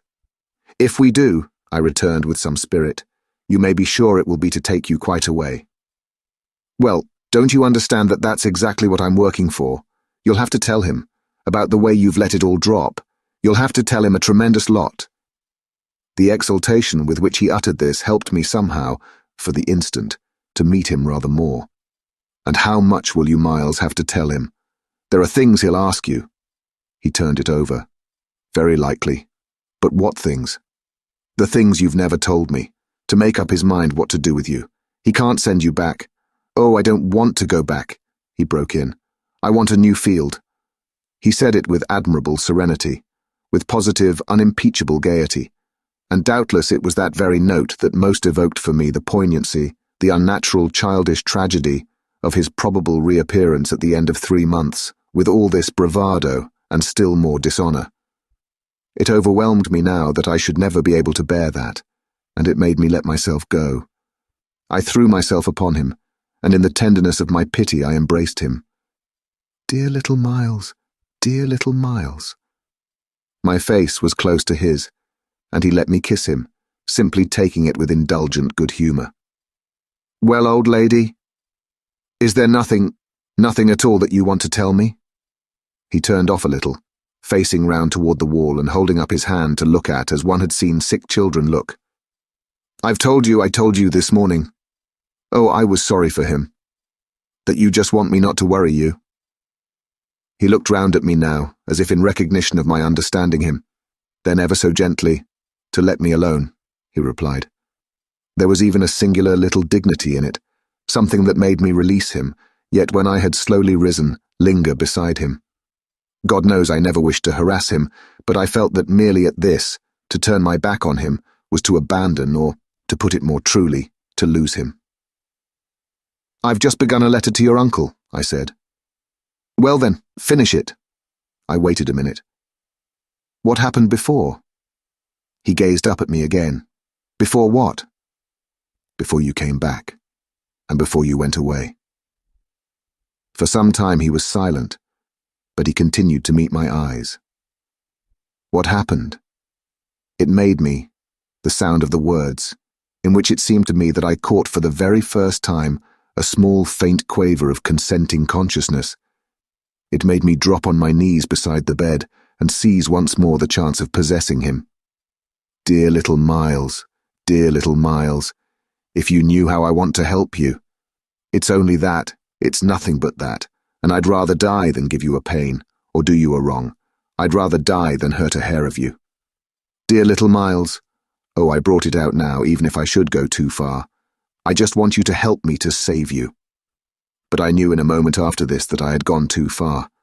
The answer to my appeal was instantaneous, but it came in the form of an extraordinary blast and chill, a gust of frozen air, and a shake of the room as great as if, in the wild wind, the casement had crashed in. The boy gave a loud, high shriek, which, lost in the rest of the shock of sound, might have seemed, indistinctly, though I was so close to him, a note either of jubilation or of terror. I jumped to my feet again and was conscious of darkness. So for a moment we remained, while I stared about me and saw that the drawn curtains were unstirred and the window tight. "Why, the candle's out," I then cried. "It was I who blew it, dear," said Miles. Chapter 18. The next day, after lessons, Mrs. Grose found a moment to say to me quietly, "Have you written, miss?" "Yes, I've written." But I didn't add, for the hour, that my letter, sealed and directed, was still in my pocket. There would be time enough to send it before the messenger should go to the village. Meanwhile, there had been, on the part of my pupils, no more brilliant, more exemplary morning. It was exactly as if they had both had at heart to gloss over any recent little friction. They performed the dizziest feats of arithmetic, soaring quite out of my feeble range, and perpetrated, in higher spirits than ever, geographical and historical jokes. It was conspicuous, of course, in Miles in particular, that he appeared to wish to show how easily he could let me down. This child, to my memory, really lives in a setting of beauty and misery that no words can translate. There was a distinction all his own in every impulse he revealed. Never was a small natural creature, to the uninitiated eye, all frankness and freedom, a more ingenious, a more extraordinary little gentleman. I had perpetually to guard against the wonder of contemplation, into which my initiated view betrayed me. To check the irrelevant gaze and discouraged sigh in which I constantly both attacked and renounced the enigma of what such a little gentleman could have done that deserved a penalty. Say that, by the dark prodigy I knew, the imagination of all evil had been opened up to him. All the justice within me ached for the proof that it could ever have flowered into an act. He had never, at any rate, been such a little gentleman as when, after our early dinner on this dreadful day, he came round to me and asked if I shouldn't like him for half an hour to play to me. David playing to Saul could never have shown a finer sense of the occasion. It was literally a charming exhibition of tact, of magnanimity, and quite tantamount to his saying outright, "The true knights we love to read about never push an advantage too far. I know what you mean now. You mean that, to be let alone yourself and not followed up, you'll cease to worry and spy upon me, won't keep me so close to you, will let me go and come. Well, I come, you see, but I don't go. There'll be plenty of time for that. I do really delight in your society, and I only want to show you that I contended for a principle." It may be imagined whether I resisted this appeal or failed to accompany him again, hand in hand, to the schoolroom. He sat down at the old piano and played as he had never played, and if there are those who think he had better have been kicking a football, I can only say that I wholly agree with them. For at the end of a time that under his influence I had quite ceased to measure, I started up with a strange sense of having literally slept at my post. It was after luncheon and by the schoolroom fire, and yet I hadn't really in the least slept. I had only done something much worse. I had forgotten. Where all this time was Flora? When I put the question to Miles, he played on a minute before answering and then could only say, "Why, my dear, how do I know?" breaking moreover into a happy laugh which, immediately after, as if it were a vocal accompaniment, he prolonged into incoherent, extravagant song. I went straight to my room, but his sister was not there. Then, before going downstairs, I looked into several others.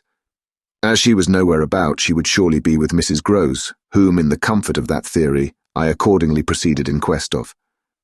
I found her where I had found her the evening before, but she met my quick challenge with blank, scared ignorance. She had only supposed that, after the repast, I had carried off both the children, as to which she was quite in her right, for it was the very first time I had allowed the little girl out of my sight without some special provision. Of course, now indeed she might be with the maids, so that the immediate thing was to look for her without an air of alarm. This we promptly arranged between us. But when, 10 minutes later, and in pursuance of our arrangement, we met in the hall, it was only to report on either side that after guarded inquiries, we had altogether failed to trace her. For a minute there, apart from observation, we exchanged mute alarms, and I could feel with what high interest my friend returned me all those I had from the first given her. "She'll be above," she presently said, "in one of the rooms you haven't searched." "No, she's at a distance." I had made up my mind. "She has gone out." Mrs. Gross stared. "Without a hat?" I naturally also looked volumes. "Isn't that woman always without one?" "She's with her." "She's with her," I declared. "We must find them." My hand was on my friend's arm, but she failed for the moment, confronted with such an account of the matter, to respond to my pressure. She communed, on the contrary, on the spot, with her uneasiness. "And where's Master Miles?" "Oh, he's with Quint. They're in the schoolroom." "Lord, miss." My view, I was myself aware, and therefore I suppose my tone, had never yet reached so calm an assurance. "The trick's played," I went on. "They've successfully worked their plan. He found the most divine little way to keep me quiet while she went off." "Divine?" Mrs. Gross bewilderedly echoed.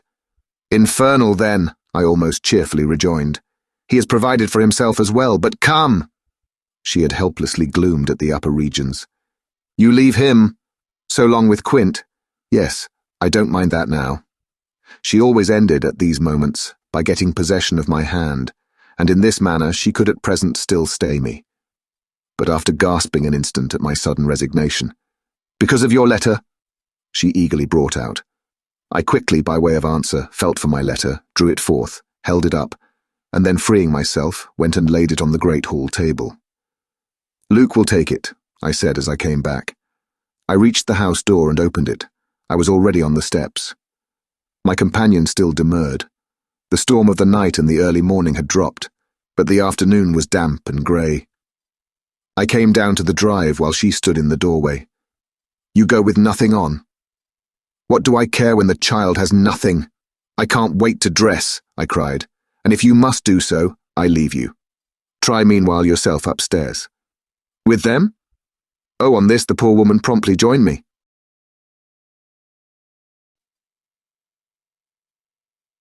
Chapter 19. We went straight to the lake, as it was called at Bly, and I dare say rightly called, though I reflect that it may in fact have been a sheet of water less remarkable than it appeared to my untravelled eyes. My acquaintance with sheets of water was small, and the pool of Bly, at all events on the few occasions of my consenting, under the protection of my pupils, to affront its surface in the old flat-bottomed boat moored there for our use, had impressed me both with its extent and its agitation. The usual place of embarkation was 1/2 mile from the house, but I had an intimate conviction that, wherever Flora might be, she was not near home. She had not given me the slip for any small adventure, and since the day of the very great one that I had shared with her by the pond, I had been aware in our walks of the quarter to which she most inclined. This was why I had now given to Mrs. Gross's steps so marked a direction that made her, when she perceived it, oppose a resistance that showed me she was freshly mystified. "You're going to the water, miss? You think she's in?" "She may be, though the depth is, I believe, nowhere very great. But what I judge most likely is that she's on the spot from which, the other day, we saw together what I told you." When she pretended not to see, with that astounding self-possession, I've always been sure she wanted to go back alone, and now her brother has managed it for her. Mrs. Gross still stood where she had stopped. "You suppose they really talk of them? I could meet this with a confidence. They say things that, if we heard them, would simply appall us." "And if she is there?" "Yes." "Then Miss Jessel is?" "Beyond a doubt. You shall see." "Oh, thank you," my friend cried, planted so firm that taking it in I went straight on without her. By the time I reached the pool, however, she was close behind me, and I knew that, whatever to her apprehension might befall me, the exposure of my society struck her as her least danger. She exhaled a moan of relief as we at last came in sight of the greater part of the water without a sight of the child. There was no trace of Flora on that nearer side of the bank where my observation of her had been most startling, and none on the opposite edge, where, save for a margin of some 20 yards, a thick copse came down to the water. The pond, oblong in shape, had a width so scant compared to its length that with its ends out of view, it might have been taken for a scant river. We looked at the empty expanse, and then I felt the suggestion of my friend's eyes. I knew what she meant, and I replied with a negative headshake. No, wait, she has taken the boat. My companion stared at the vacant mooring place, and then again across the lake. Then where is it? Our not seeing it is the strongest of proofs. She has used it to go over, and then has managed to hide it. All alone, that child? She's not alone, and at such times she's not a child, she's an old woman. I scanned all the visible shore while Mrs. Gross took again into the queer element I offered her, one of her plunges of submission. Then I pointed out that the boat might perfectly be in a small refuge formed by one of the recesses of the pool, an indentation masked, for the hither side, by a projection of the bank and by a clump of trees growing close to the water. But if the boat's there, where on earth's she? My colleague anxiously asked. That's exactly what we must learn. And I started to walk further. By going all the way round? Certainly, far as it is. It will take us but 10 minutes, but it's far enough to have made the child prefer not to walk. She went straight over. Laws! Cried my friend again. The chain of my logic was ever too much for her. It dragged her at my heels even now, and when we had got halfway round, a devious, tiresome process, on ground much broken and by a path choked with overgrowth, I paused to give her breath. I sustained her with a grateful arm, assuring her that she might hugely help me, and this started us afresh, so that in the course of but few minutes more, we reached a point from which we found the boat to be where I had supposed it. It had been intentionally left as much as possible out of sight, and was tied to one of the stakes of a fence that came just there, down to the brink, and that had been an assistance to disembarking. I recognized, as I looked at the pair of short, thick oars quite safely drawn up, the prodigious character of the feat for a little girl. But I had lived by this time too long among wonders, and had panted to too many livelier measures. There was a gate in the fence, through which we passed, and that brought us, after a trifling interval, more into the open. Then, there she is, we both exclaimed at once. Flora, a short way off, stood before us on the grass and smiled as if her performance was now complete. The next thing she did, however, was to stoop straight down and pluck, quite as if it were all she was there for, a big, ugly spray of withered fern. I instantly became sure she had just come out of the copse. She waited for us, not herself taking a step, and I was conscious of the rare solemnity with which we presently approached her. She smiled, and we met. But it was all done in a silence by this time flagrantly ominous. Mrs. Gross was the first to break the spell. She threw herself on her knees, and drawing the child to her breast, clasped in a long embrace the little tender, yielding body. While this dumb convulsion lasted, I could only watch it, which I did the more intently when I saw Flora's face peep at me over our companion's shoulder.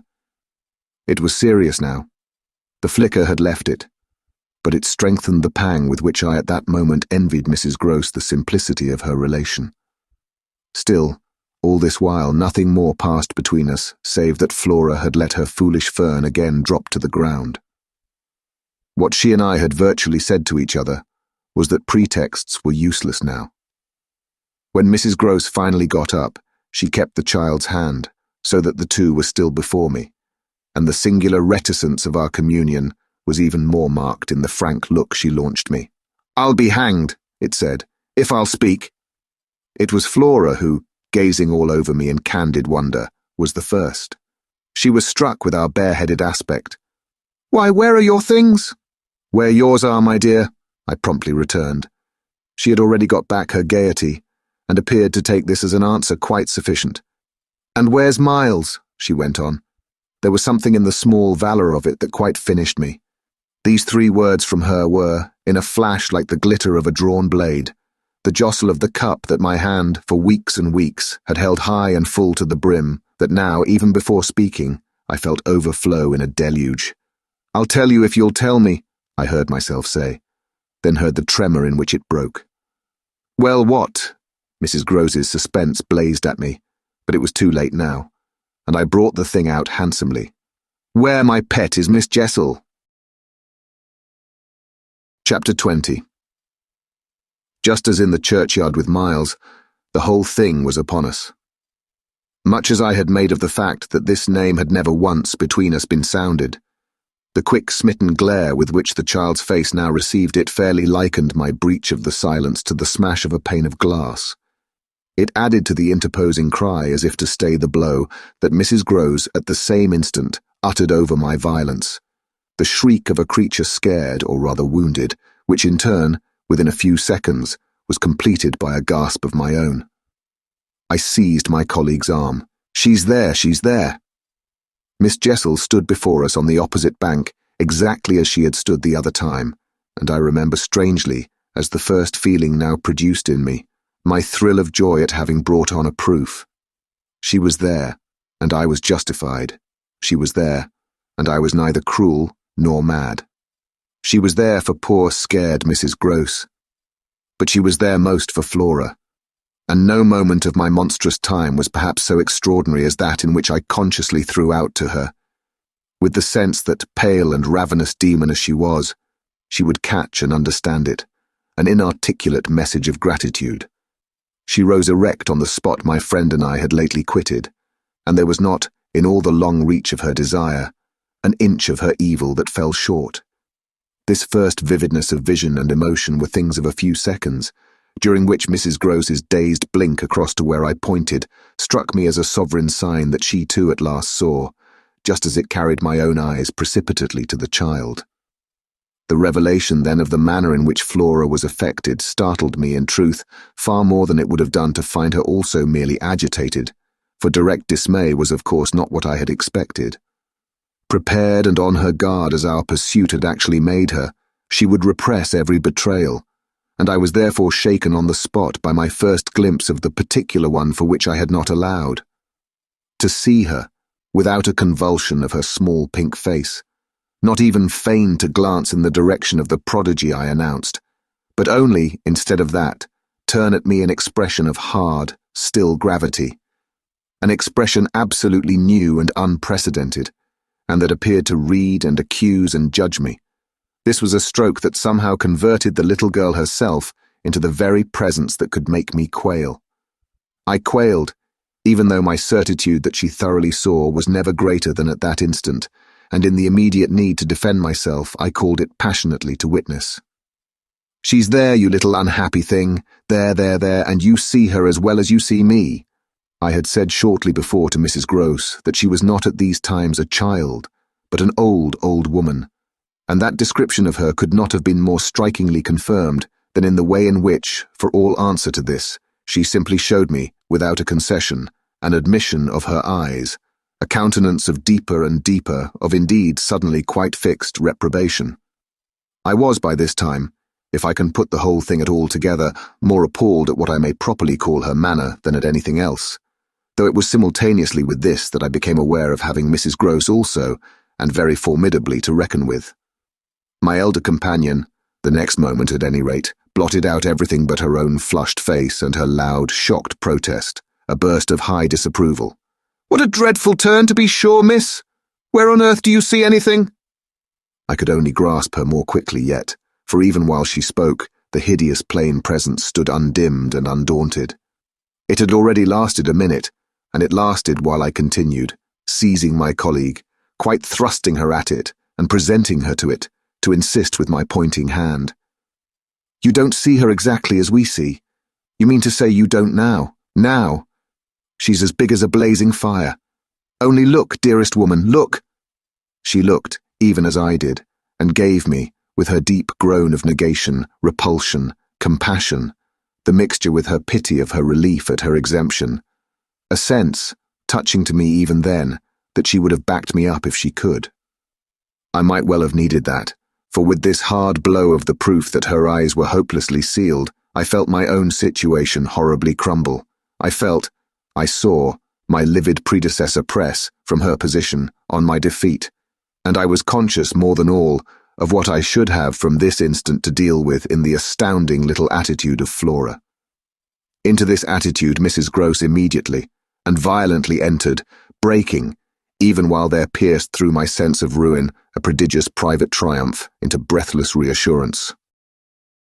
"She isn't there, little lady, and nobody's there, and you never see nothing, my sweet. How can poor Miss Jessel, when poor Miss Jessel's dead and buried?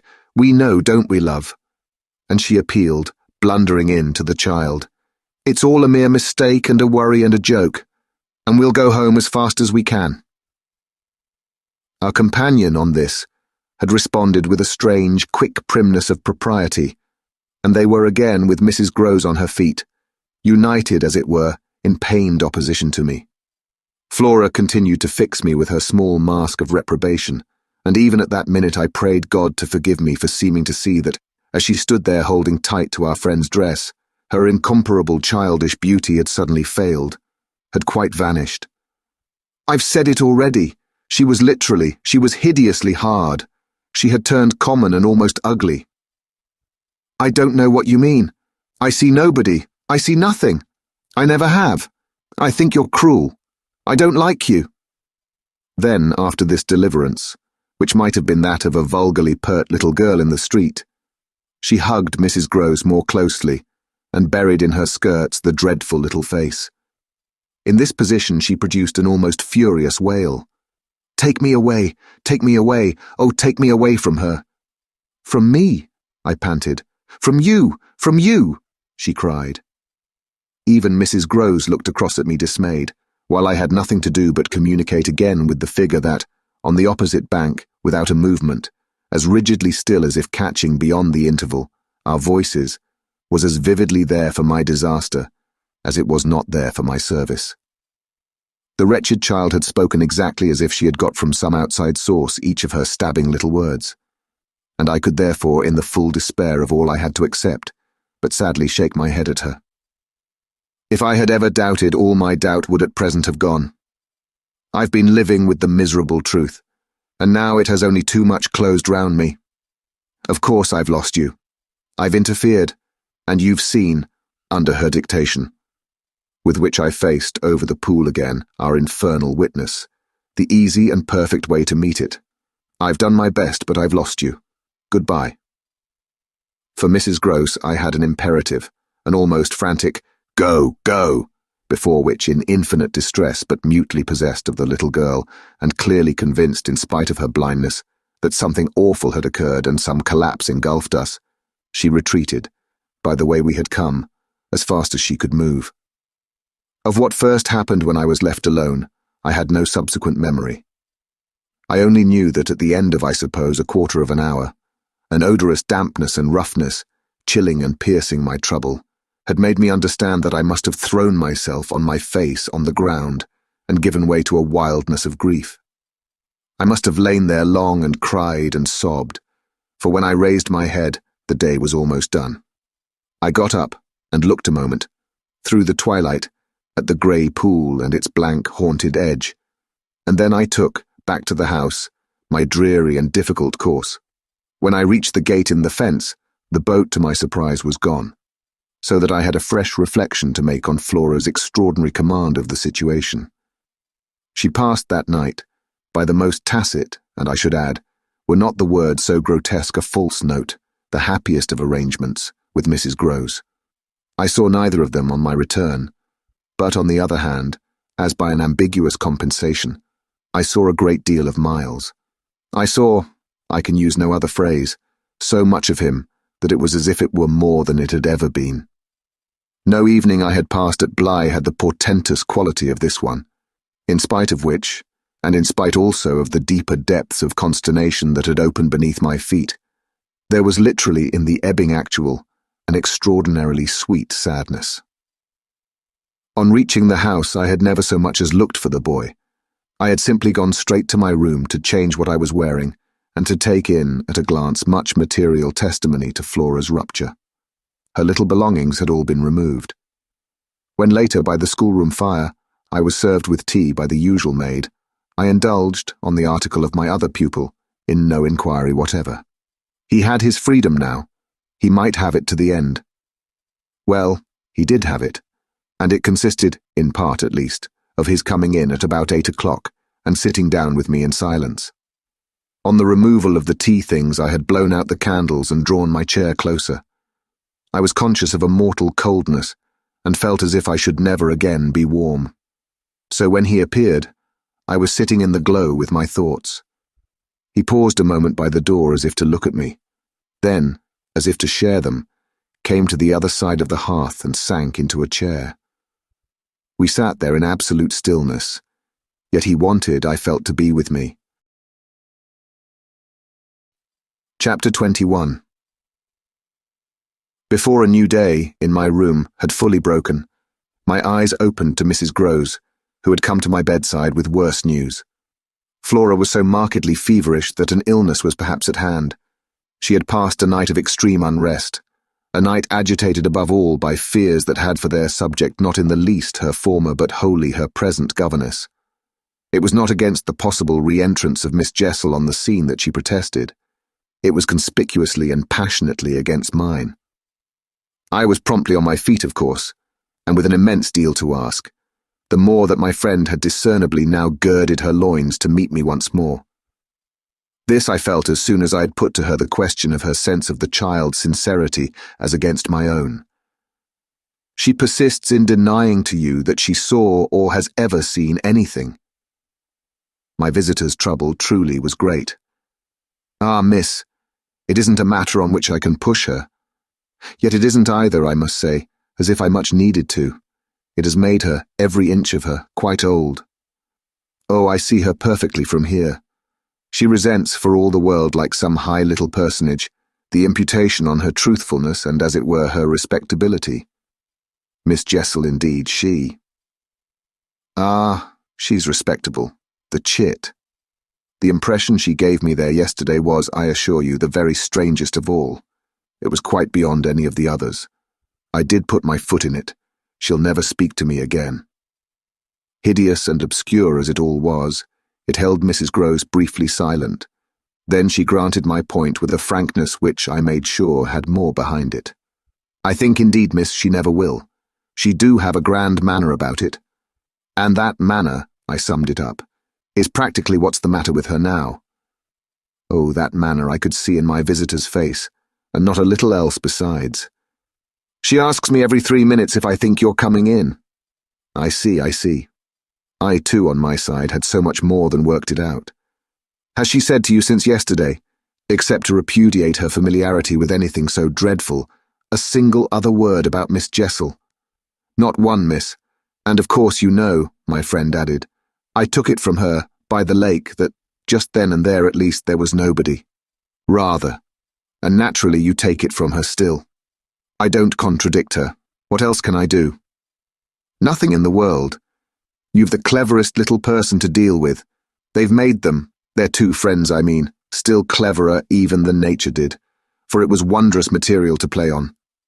Flora has now her grievance, and she'll work it to the end. Yes, miss, but to what end? Why, that of dealing with me to her uncle. She'll make me out to him the lowest creature. I winced at the fair show of the scene in Mrs. Grose's face. She looked for a minute as if she sharply saw them together. And him who thinks so well of you. He has an odd way, it comes over me now, I laughed, of proving it. But that doesn't matter. What Flora wants, of course, is to get rid of me. My companion bravely concurred, never again to so much as look at you. So that what you've come to me now for, I asked, is to speed me on my way. Before she had time to reply, however, I had her in check. I've a better idea, the result of my reflections. My going would seem the right thing, and on Sunday I was terribly near it. Yet that won't do. It's you who must go. You must take Flora. My visitor at this did speculate. But where in the world? Away from here. Away from them. Away, even most of all now, from me. Straight to her uncle. Only to tell on you? No, not only. To leave me in addition with my remedy. She was still vague. And what is your remedy? Your loyalty to begin with, and then Miles's. She looked at me hard. Do you think he won't, if he has the chance, turn on me? Yes, I venture still to think it. At all events, I want to try. Get off with his sister as soon as possible and leave me with him alone. I was amazed myself at the spirit I had still in reserve, and therefore perhaps a trifle the more disconcerted at the way in which, in spite of this fine example of it, she hesitated. There's one thing, of course, I went on. They mustn't, before she goes, see each other for 3 seconds. Then it came over me that, in spite of Flora's presumable sequestration from the instant of her return from the pool, it might already be too late. Do you mean, I anxiously asked, that they have met? At this she quite flushed. Ah, miss, I'm not such a fool as that. If I've been obliged to leave her 3 or 4 times, it has been each time with one of the maids, and at present, though she's alone, she's locked in safe. And yet. There were too many things. And yet what? Well, are you so sure of the little gentleman? I'm not sure of anything but you. But I have, since last evening, a new hope. I think he wants to give me an opening. I do believe that, poor little exquisite wretch, he wants to speak. Last evening, in the firelight and the silence, he sat with me for 2 hours as if it were just coming. Mrs. Gross looked hard through the window at the grey gathering day. And did it come? No, though I waited and waited, I confess it didn't, and it was without a breach of the silence, or so much as a faint allusion to his sister's condition and absence, that we at last kissed for good night. All the same, I continued, I can't, if her uncle sees her, consent to his seeing her brother without my having given the boy, and most of all because things have got so bad, a little more time. My friend appeared on this ground more reluctant than I could quite understand. What do you mean by more time? Well, a day or 2, really to bring it out. He'll then be on my side, of which you see the importance. If nothing comes, I shall only fail, and you will, at the worst, have helped me by doing, on your arrival in town, whatever you may have found possible. So I put it before her, but she continued for a little, so inscrutably embarrassed, that I came again to her aid. Unless, indeed, I wound up, you really want not to go. I could see it, in her face, at last clear itself. She put out her hand to me as a pledge. I'll go this morning. I wanted to be very just. If you should wish still to wait, I would engage she shouldn't see me. No, it's the place itself. She must leave it. She held me a moment with heavy eyes, then brought out the rest. Your idea's the right one. I myself, miss... Well, I can't stay. The look she gave me with it made me jump at possibilities. You mean that, since yesterday, you have seen... She shook her head with dignity. I've heard... From that child. Horrors. There. She sighed with tragic relief. On my honour, miss, she says things. But at this evocation she broke down. She dropped with a sudden sob upon my sofa, and, as I had seen her do before, gave way to all the grief of it. It was quite in another manner that I, for my part, let myself go. Oh, thank God! She sprang up again at this, drying her eyes with a groan. Thank God! It so justifies me! It does that, miss! I couldn't have desired more emphasis, but I just hesitated. She's so horrible? I saw my colleague scarce knew how to put it. Really shocking. And about me? About you, miss, since you must have it. It's beyond everything for a young lady, and I can't think wherever she must have picked up.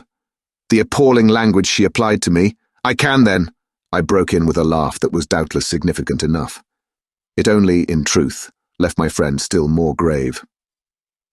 Well, perhaps I ought to also, since I've heard some of it before. Yet I can't bear it, the poor woman went on, while with the same movement she glanced on my dressing table, at the face of my watch. But I must go back. I kept her, however. Ah, if you can't bear it. How can I stop with her, you mean? Why, just for that, to get her away. Far from this, she pursued. Far from them. She may be different. She may be free. I seized her almost with joy. Then, in spite of yesterday, you believe in such doings. Her simple description of them required, in the light of her expression, to be carried no further, and she gave me the whole thing as she had never done. I believe. Yes, it was a joy, and we were still shoulder to shoulder. If I might continue sure of that, I should care but little what else happened. My support in the presence of disaster would be the same as it had been in my early need of confidence, and if my friend would answer for my honesty, I would answer for all the rest. On the point of taking leave of her, nonetheless, I was to some extent embarrassed. There's one thing, of course, it occurs to me, to remember. My letter, giving the alarm, will have reached town before you. I now perceived still more how she had been beating about the bush and how weary at last it had made her. Your letter won't have got there. Your letter never went. What then became of it? Goodness knows. Master Miles, do you mean he took it? I gasped. She hung fire, but she overcame her reluctance. I mean that I saw yesterday, when I came back with Miss Flora, that it wasn't where you had put it. Later in the evening I had the chance to question Luke, and he declared that he had neither noticed nor touched it. We could only exchange on this, one of our deeper mutual soundings, and it was Mrs. Groves who first brought up the plum with an almost elated, "You see?" Yes, I see that if Miles took it instead, he probably will have read it and destroyed it. And don't you see anything else? I faced her a moment with a sad smile. It strikes me that by this time your eyes are open even wider than mine. They proved to be so indeed, but she could still blush almost to show it. I make out now what he must have done at school. And she gave, in her simple sharpness, an almost droll, disillusioned nod. He stole. I turned it over. I tried to be more judicial. Well, perhaps. She looked as if she found me unexpectedly calm. He stole letters. She couldn't know my reasons for a calmness, after all, pretty shallow, so I showed them off as I might. I hope then it was to more purpose than in this case. The note, at any rate, that I put on the table yesterday, I pursued, will have given him so scant an advantage, for it contained only the bare demand for an interview, that he is already much ashamed of having gone so far for so little, and that what he had on his mind last evening was precisely the need of confession. I seemed to myself for the instant to have mastered it, to see it all. Leave us, leave us. I was already at the door, hurrying her off. I'll get it out of him. He'll meet me. He'll confess. If he confesses, he's saved. And if he's saved, then you are. The dear woman kissed me on this, and I took her farewell. I'll save you without him, she cried as she went.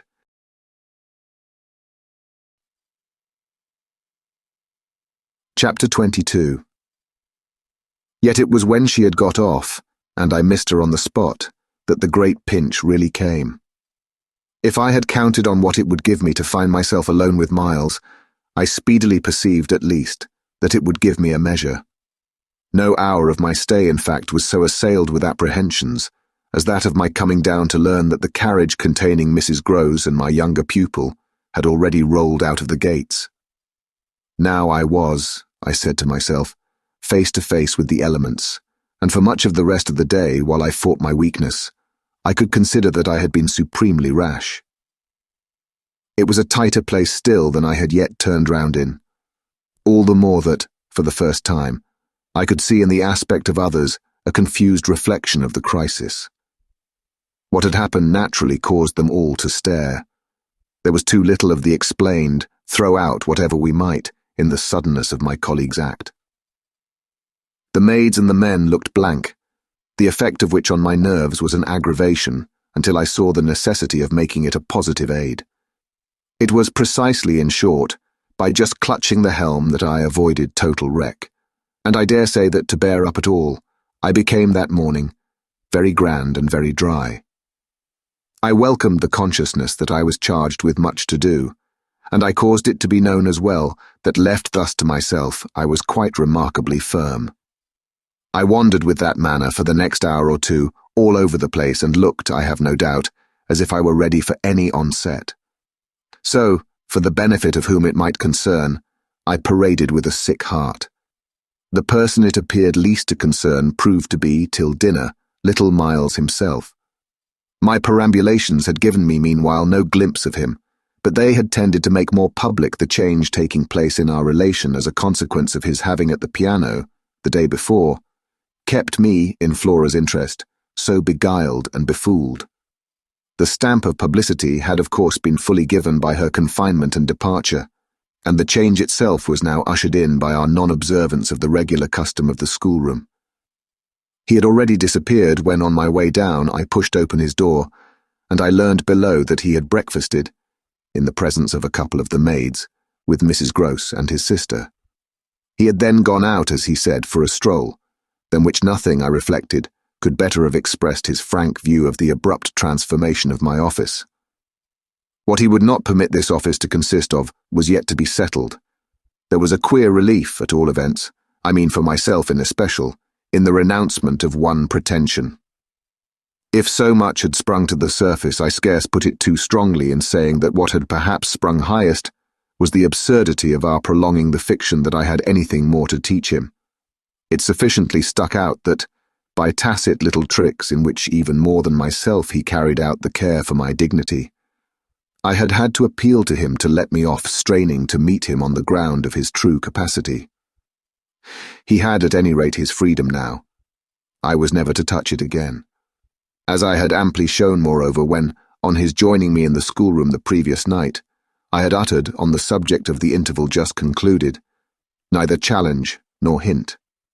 I had too much, from this moment, my other ideas. Yet when he at last arrived, the difficulty of applying them, the accumulations of my problem, were brought straight home to me by the beautiful little presents on which what had occurred had as yet, for the eye, dropped neither stain nor shadow.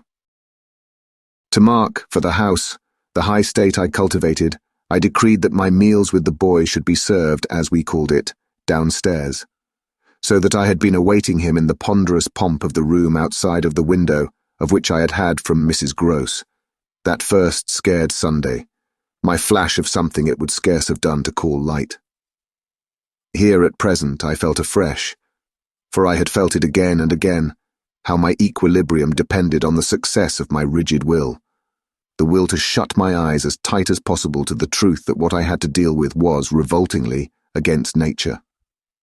I could only get on at all by taking nature into my confidence and my account, by treating my monstrous ordeal as a push in a direction unusual, of course, and unpleasant, but demanding, after all, for a fair front, only another turn of the screw of ordinary human virtue. No attempt, nonetheless, could well require more tact than just this attempt to supply, oneself, all the nature. How could I put even a little of that article into a suppression of reference to what had occurred? How, on the other hand, could I make reference without a new plunge into the hideous obscure? Well, a sort of answer after a time had come to me, and it was so far confirmed as that I was met, incontestably, by the quickened vision of what was rare in my little companion. It was indeed as if he had found even now, as he had so often found at lessons, still some other delicate way to ease me off. Wasn't there light in the fact which, as we shared our solitude, broke out with a specious glitter it had never yet quite worn? The fact that, opportunity aiding, precious opportunity which had now come, it would be preposterous, with a child so endowed, to forego the help one might wrest from absolute intelligence. What had his intelligence been given him for but to save him? Mightn't one, to reach his mind, risk the stretch of an angular arm over his character? It was as if, when we were face to face in the dining room, he had literally shown me the way. The roast mutton was on the table, and I had dispensed with attendance. Miles, before he sat down, stood a moment with his hands in his pockets, and looked at the joint, on which he seemed on the point of passing some humorous judgment. But what he presently produced was, "I say, my dear, is she really very awfully ill?" "Little Flora? Not so bad, but that she'll presently be better. London will set her up. Bligh had ceased to agree with her. Come here and take your mutton." He alertly obeyed me, carried the plate carefully to his seat, and when he was established, went on. "Did Bligh disagree with her so terribly suddenly?" "Not so suddenly as you might think. One had seen it coming on."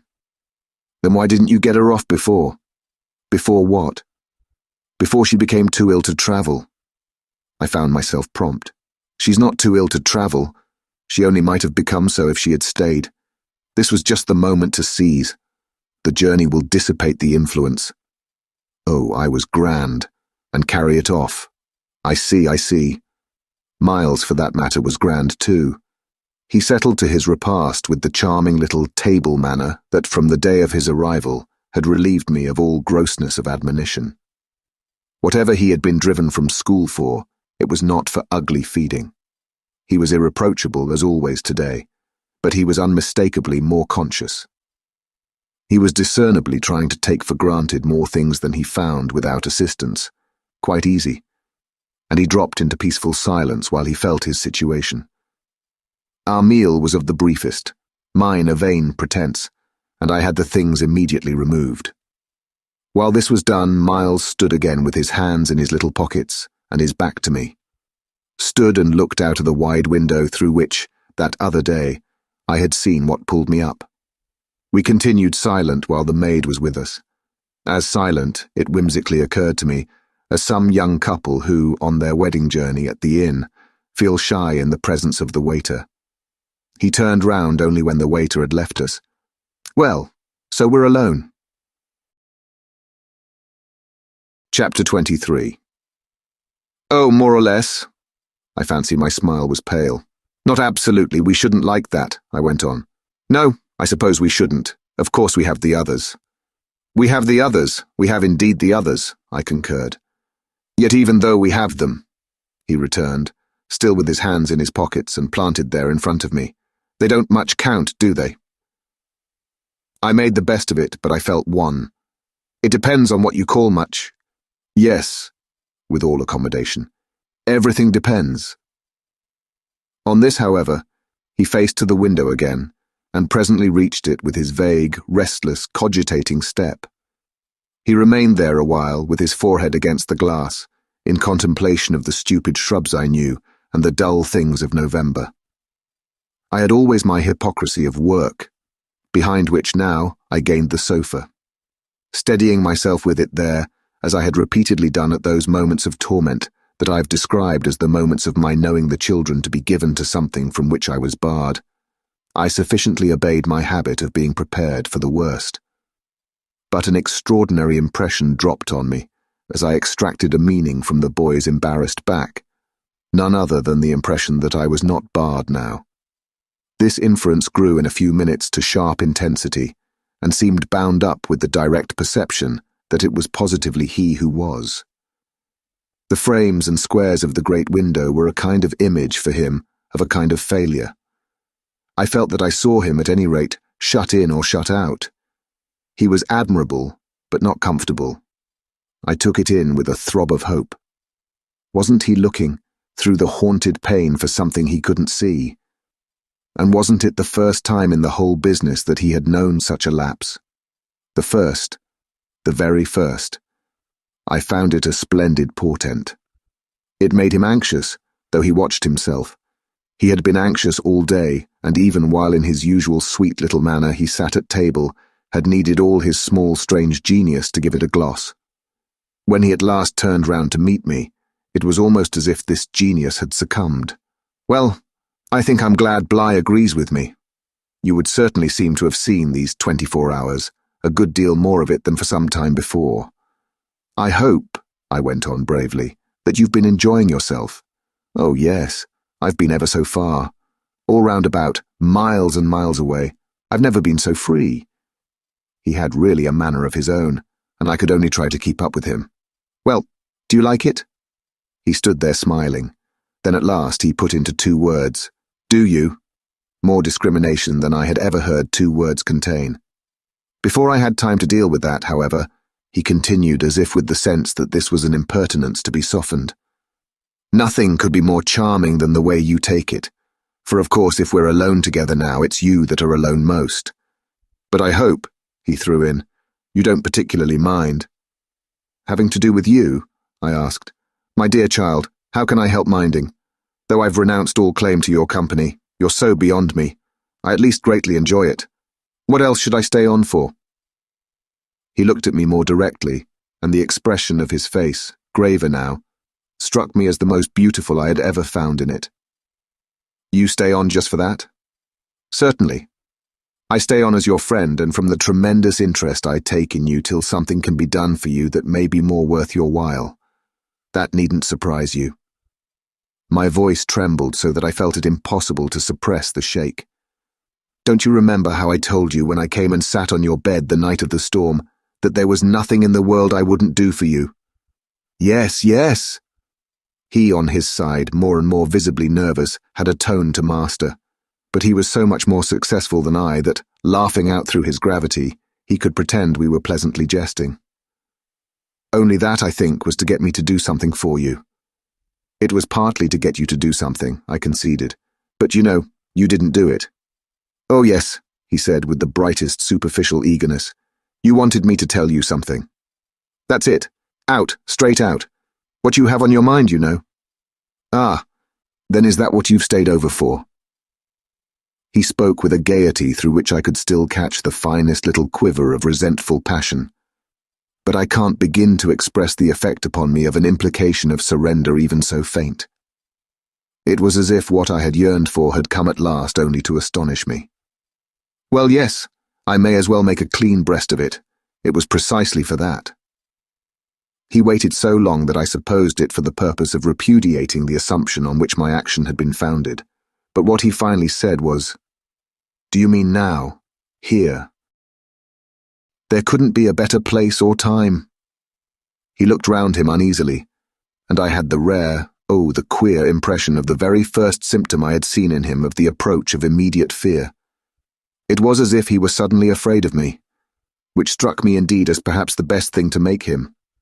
Yet in the very pang of the effort I felt it vain to try sternness, and I heard myself the next instant so gentle as to be almost grotesque.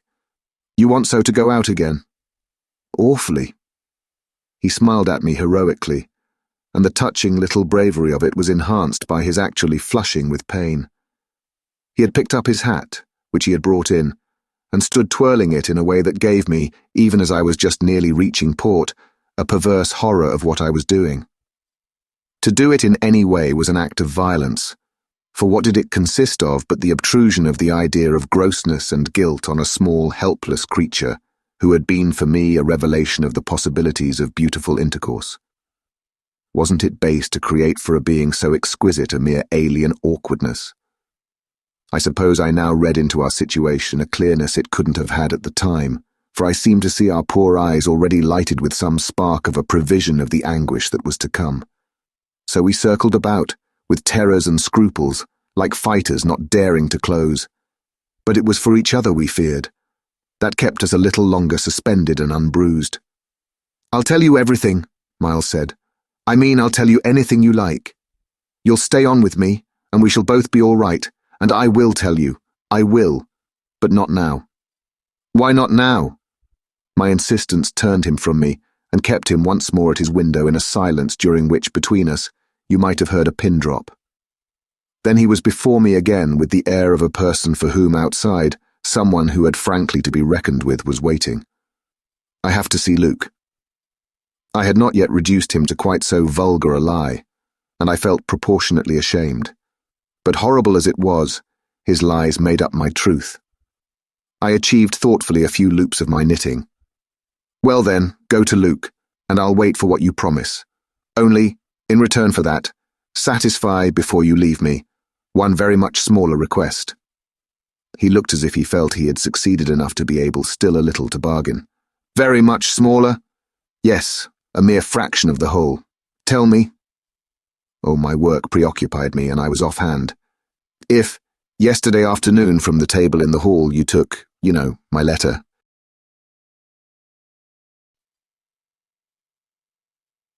Chapter 24. My sense of how he received this suffered for a minute from something that I can describe only as a fierce split of my attention.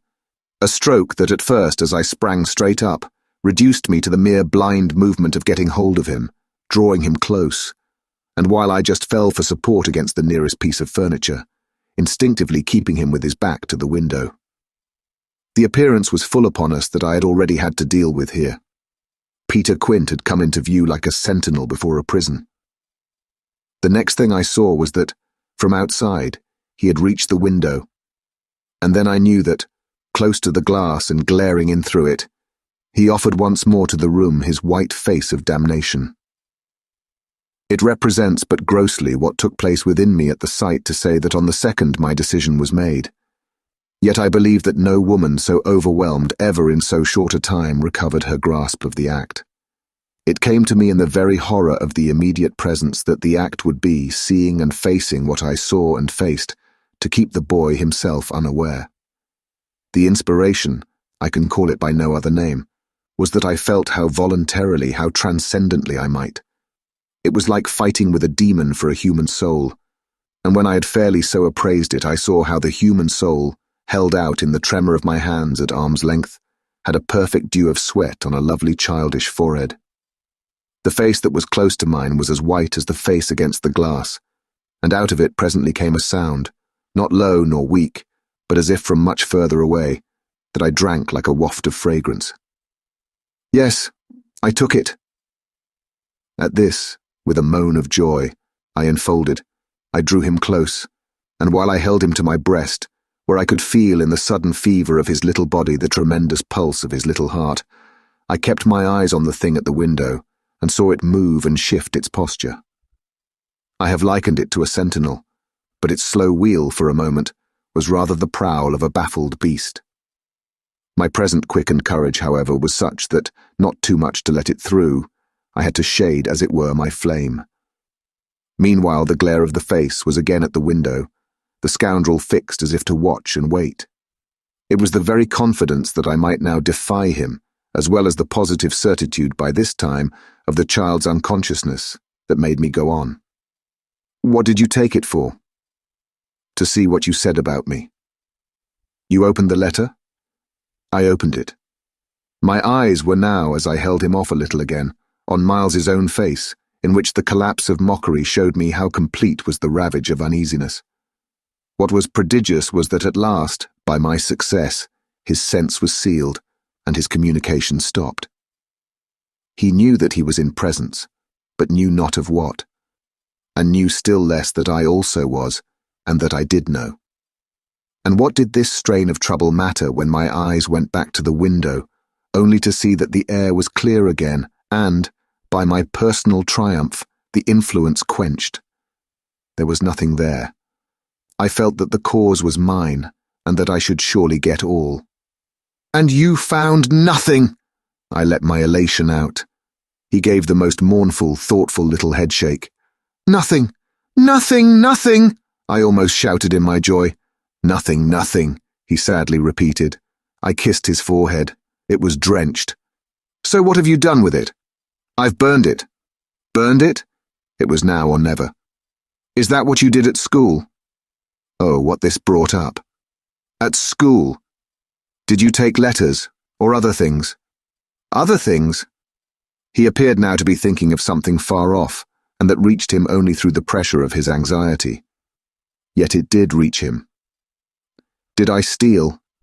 I felt myself redden to the roots of my hair, as well as wonder if it were more strange to put to a gentleman such a question, or to see him take it with allowances that gave the very distance of his fall in the world. Was it for that you mightn't go back? The only thing he felt was rather a dreary little surprise. Did you know I mightn't go back? I know everything. He gave me at this the longest and strangest look.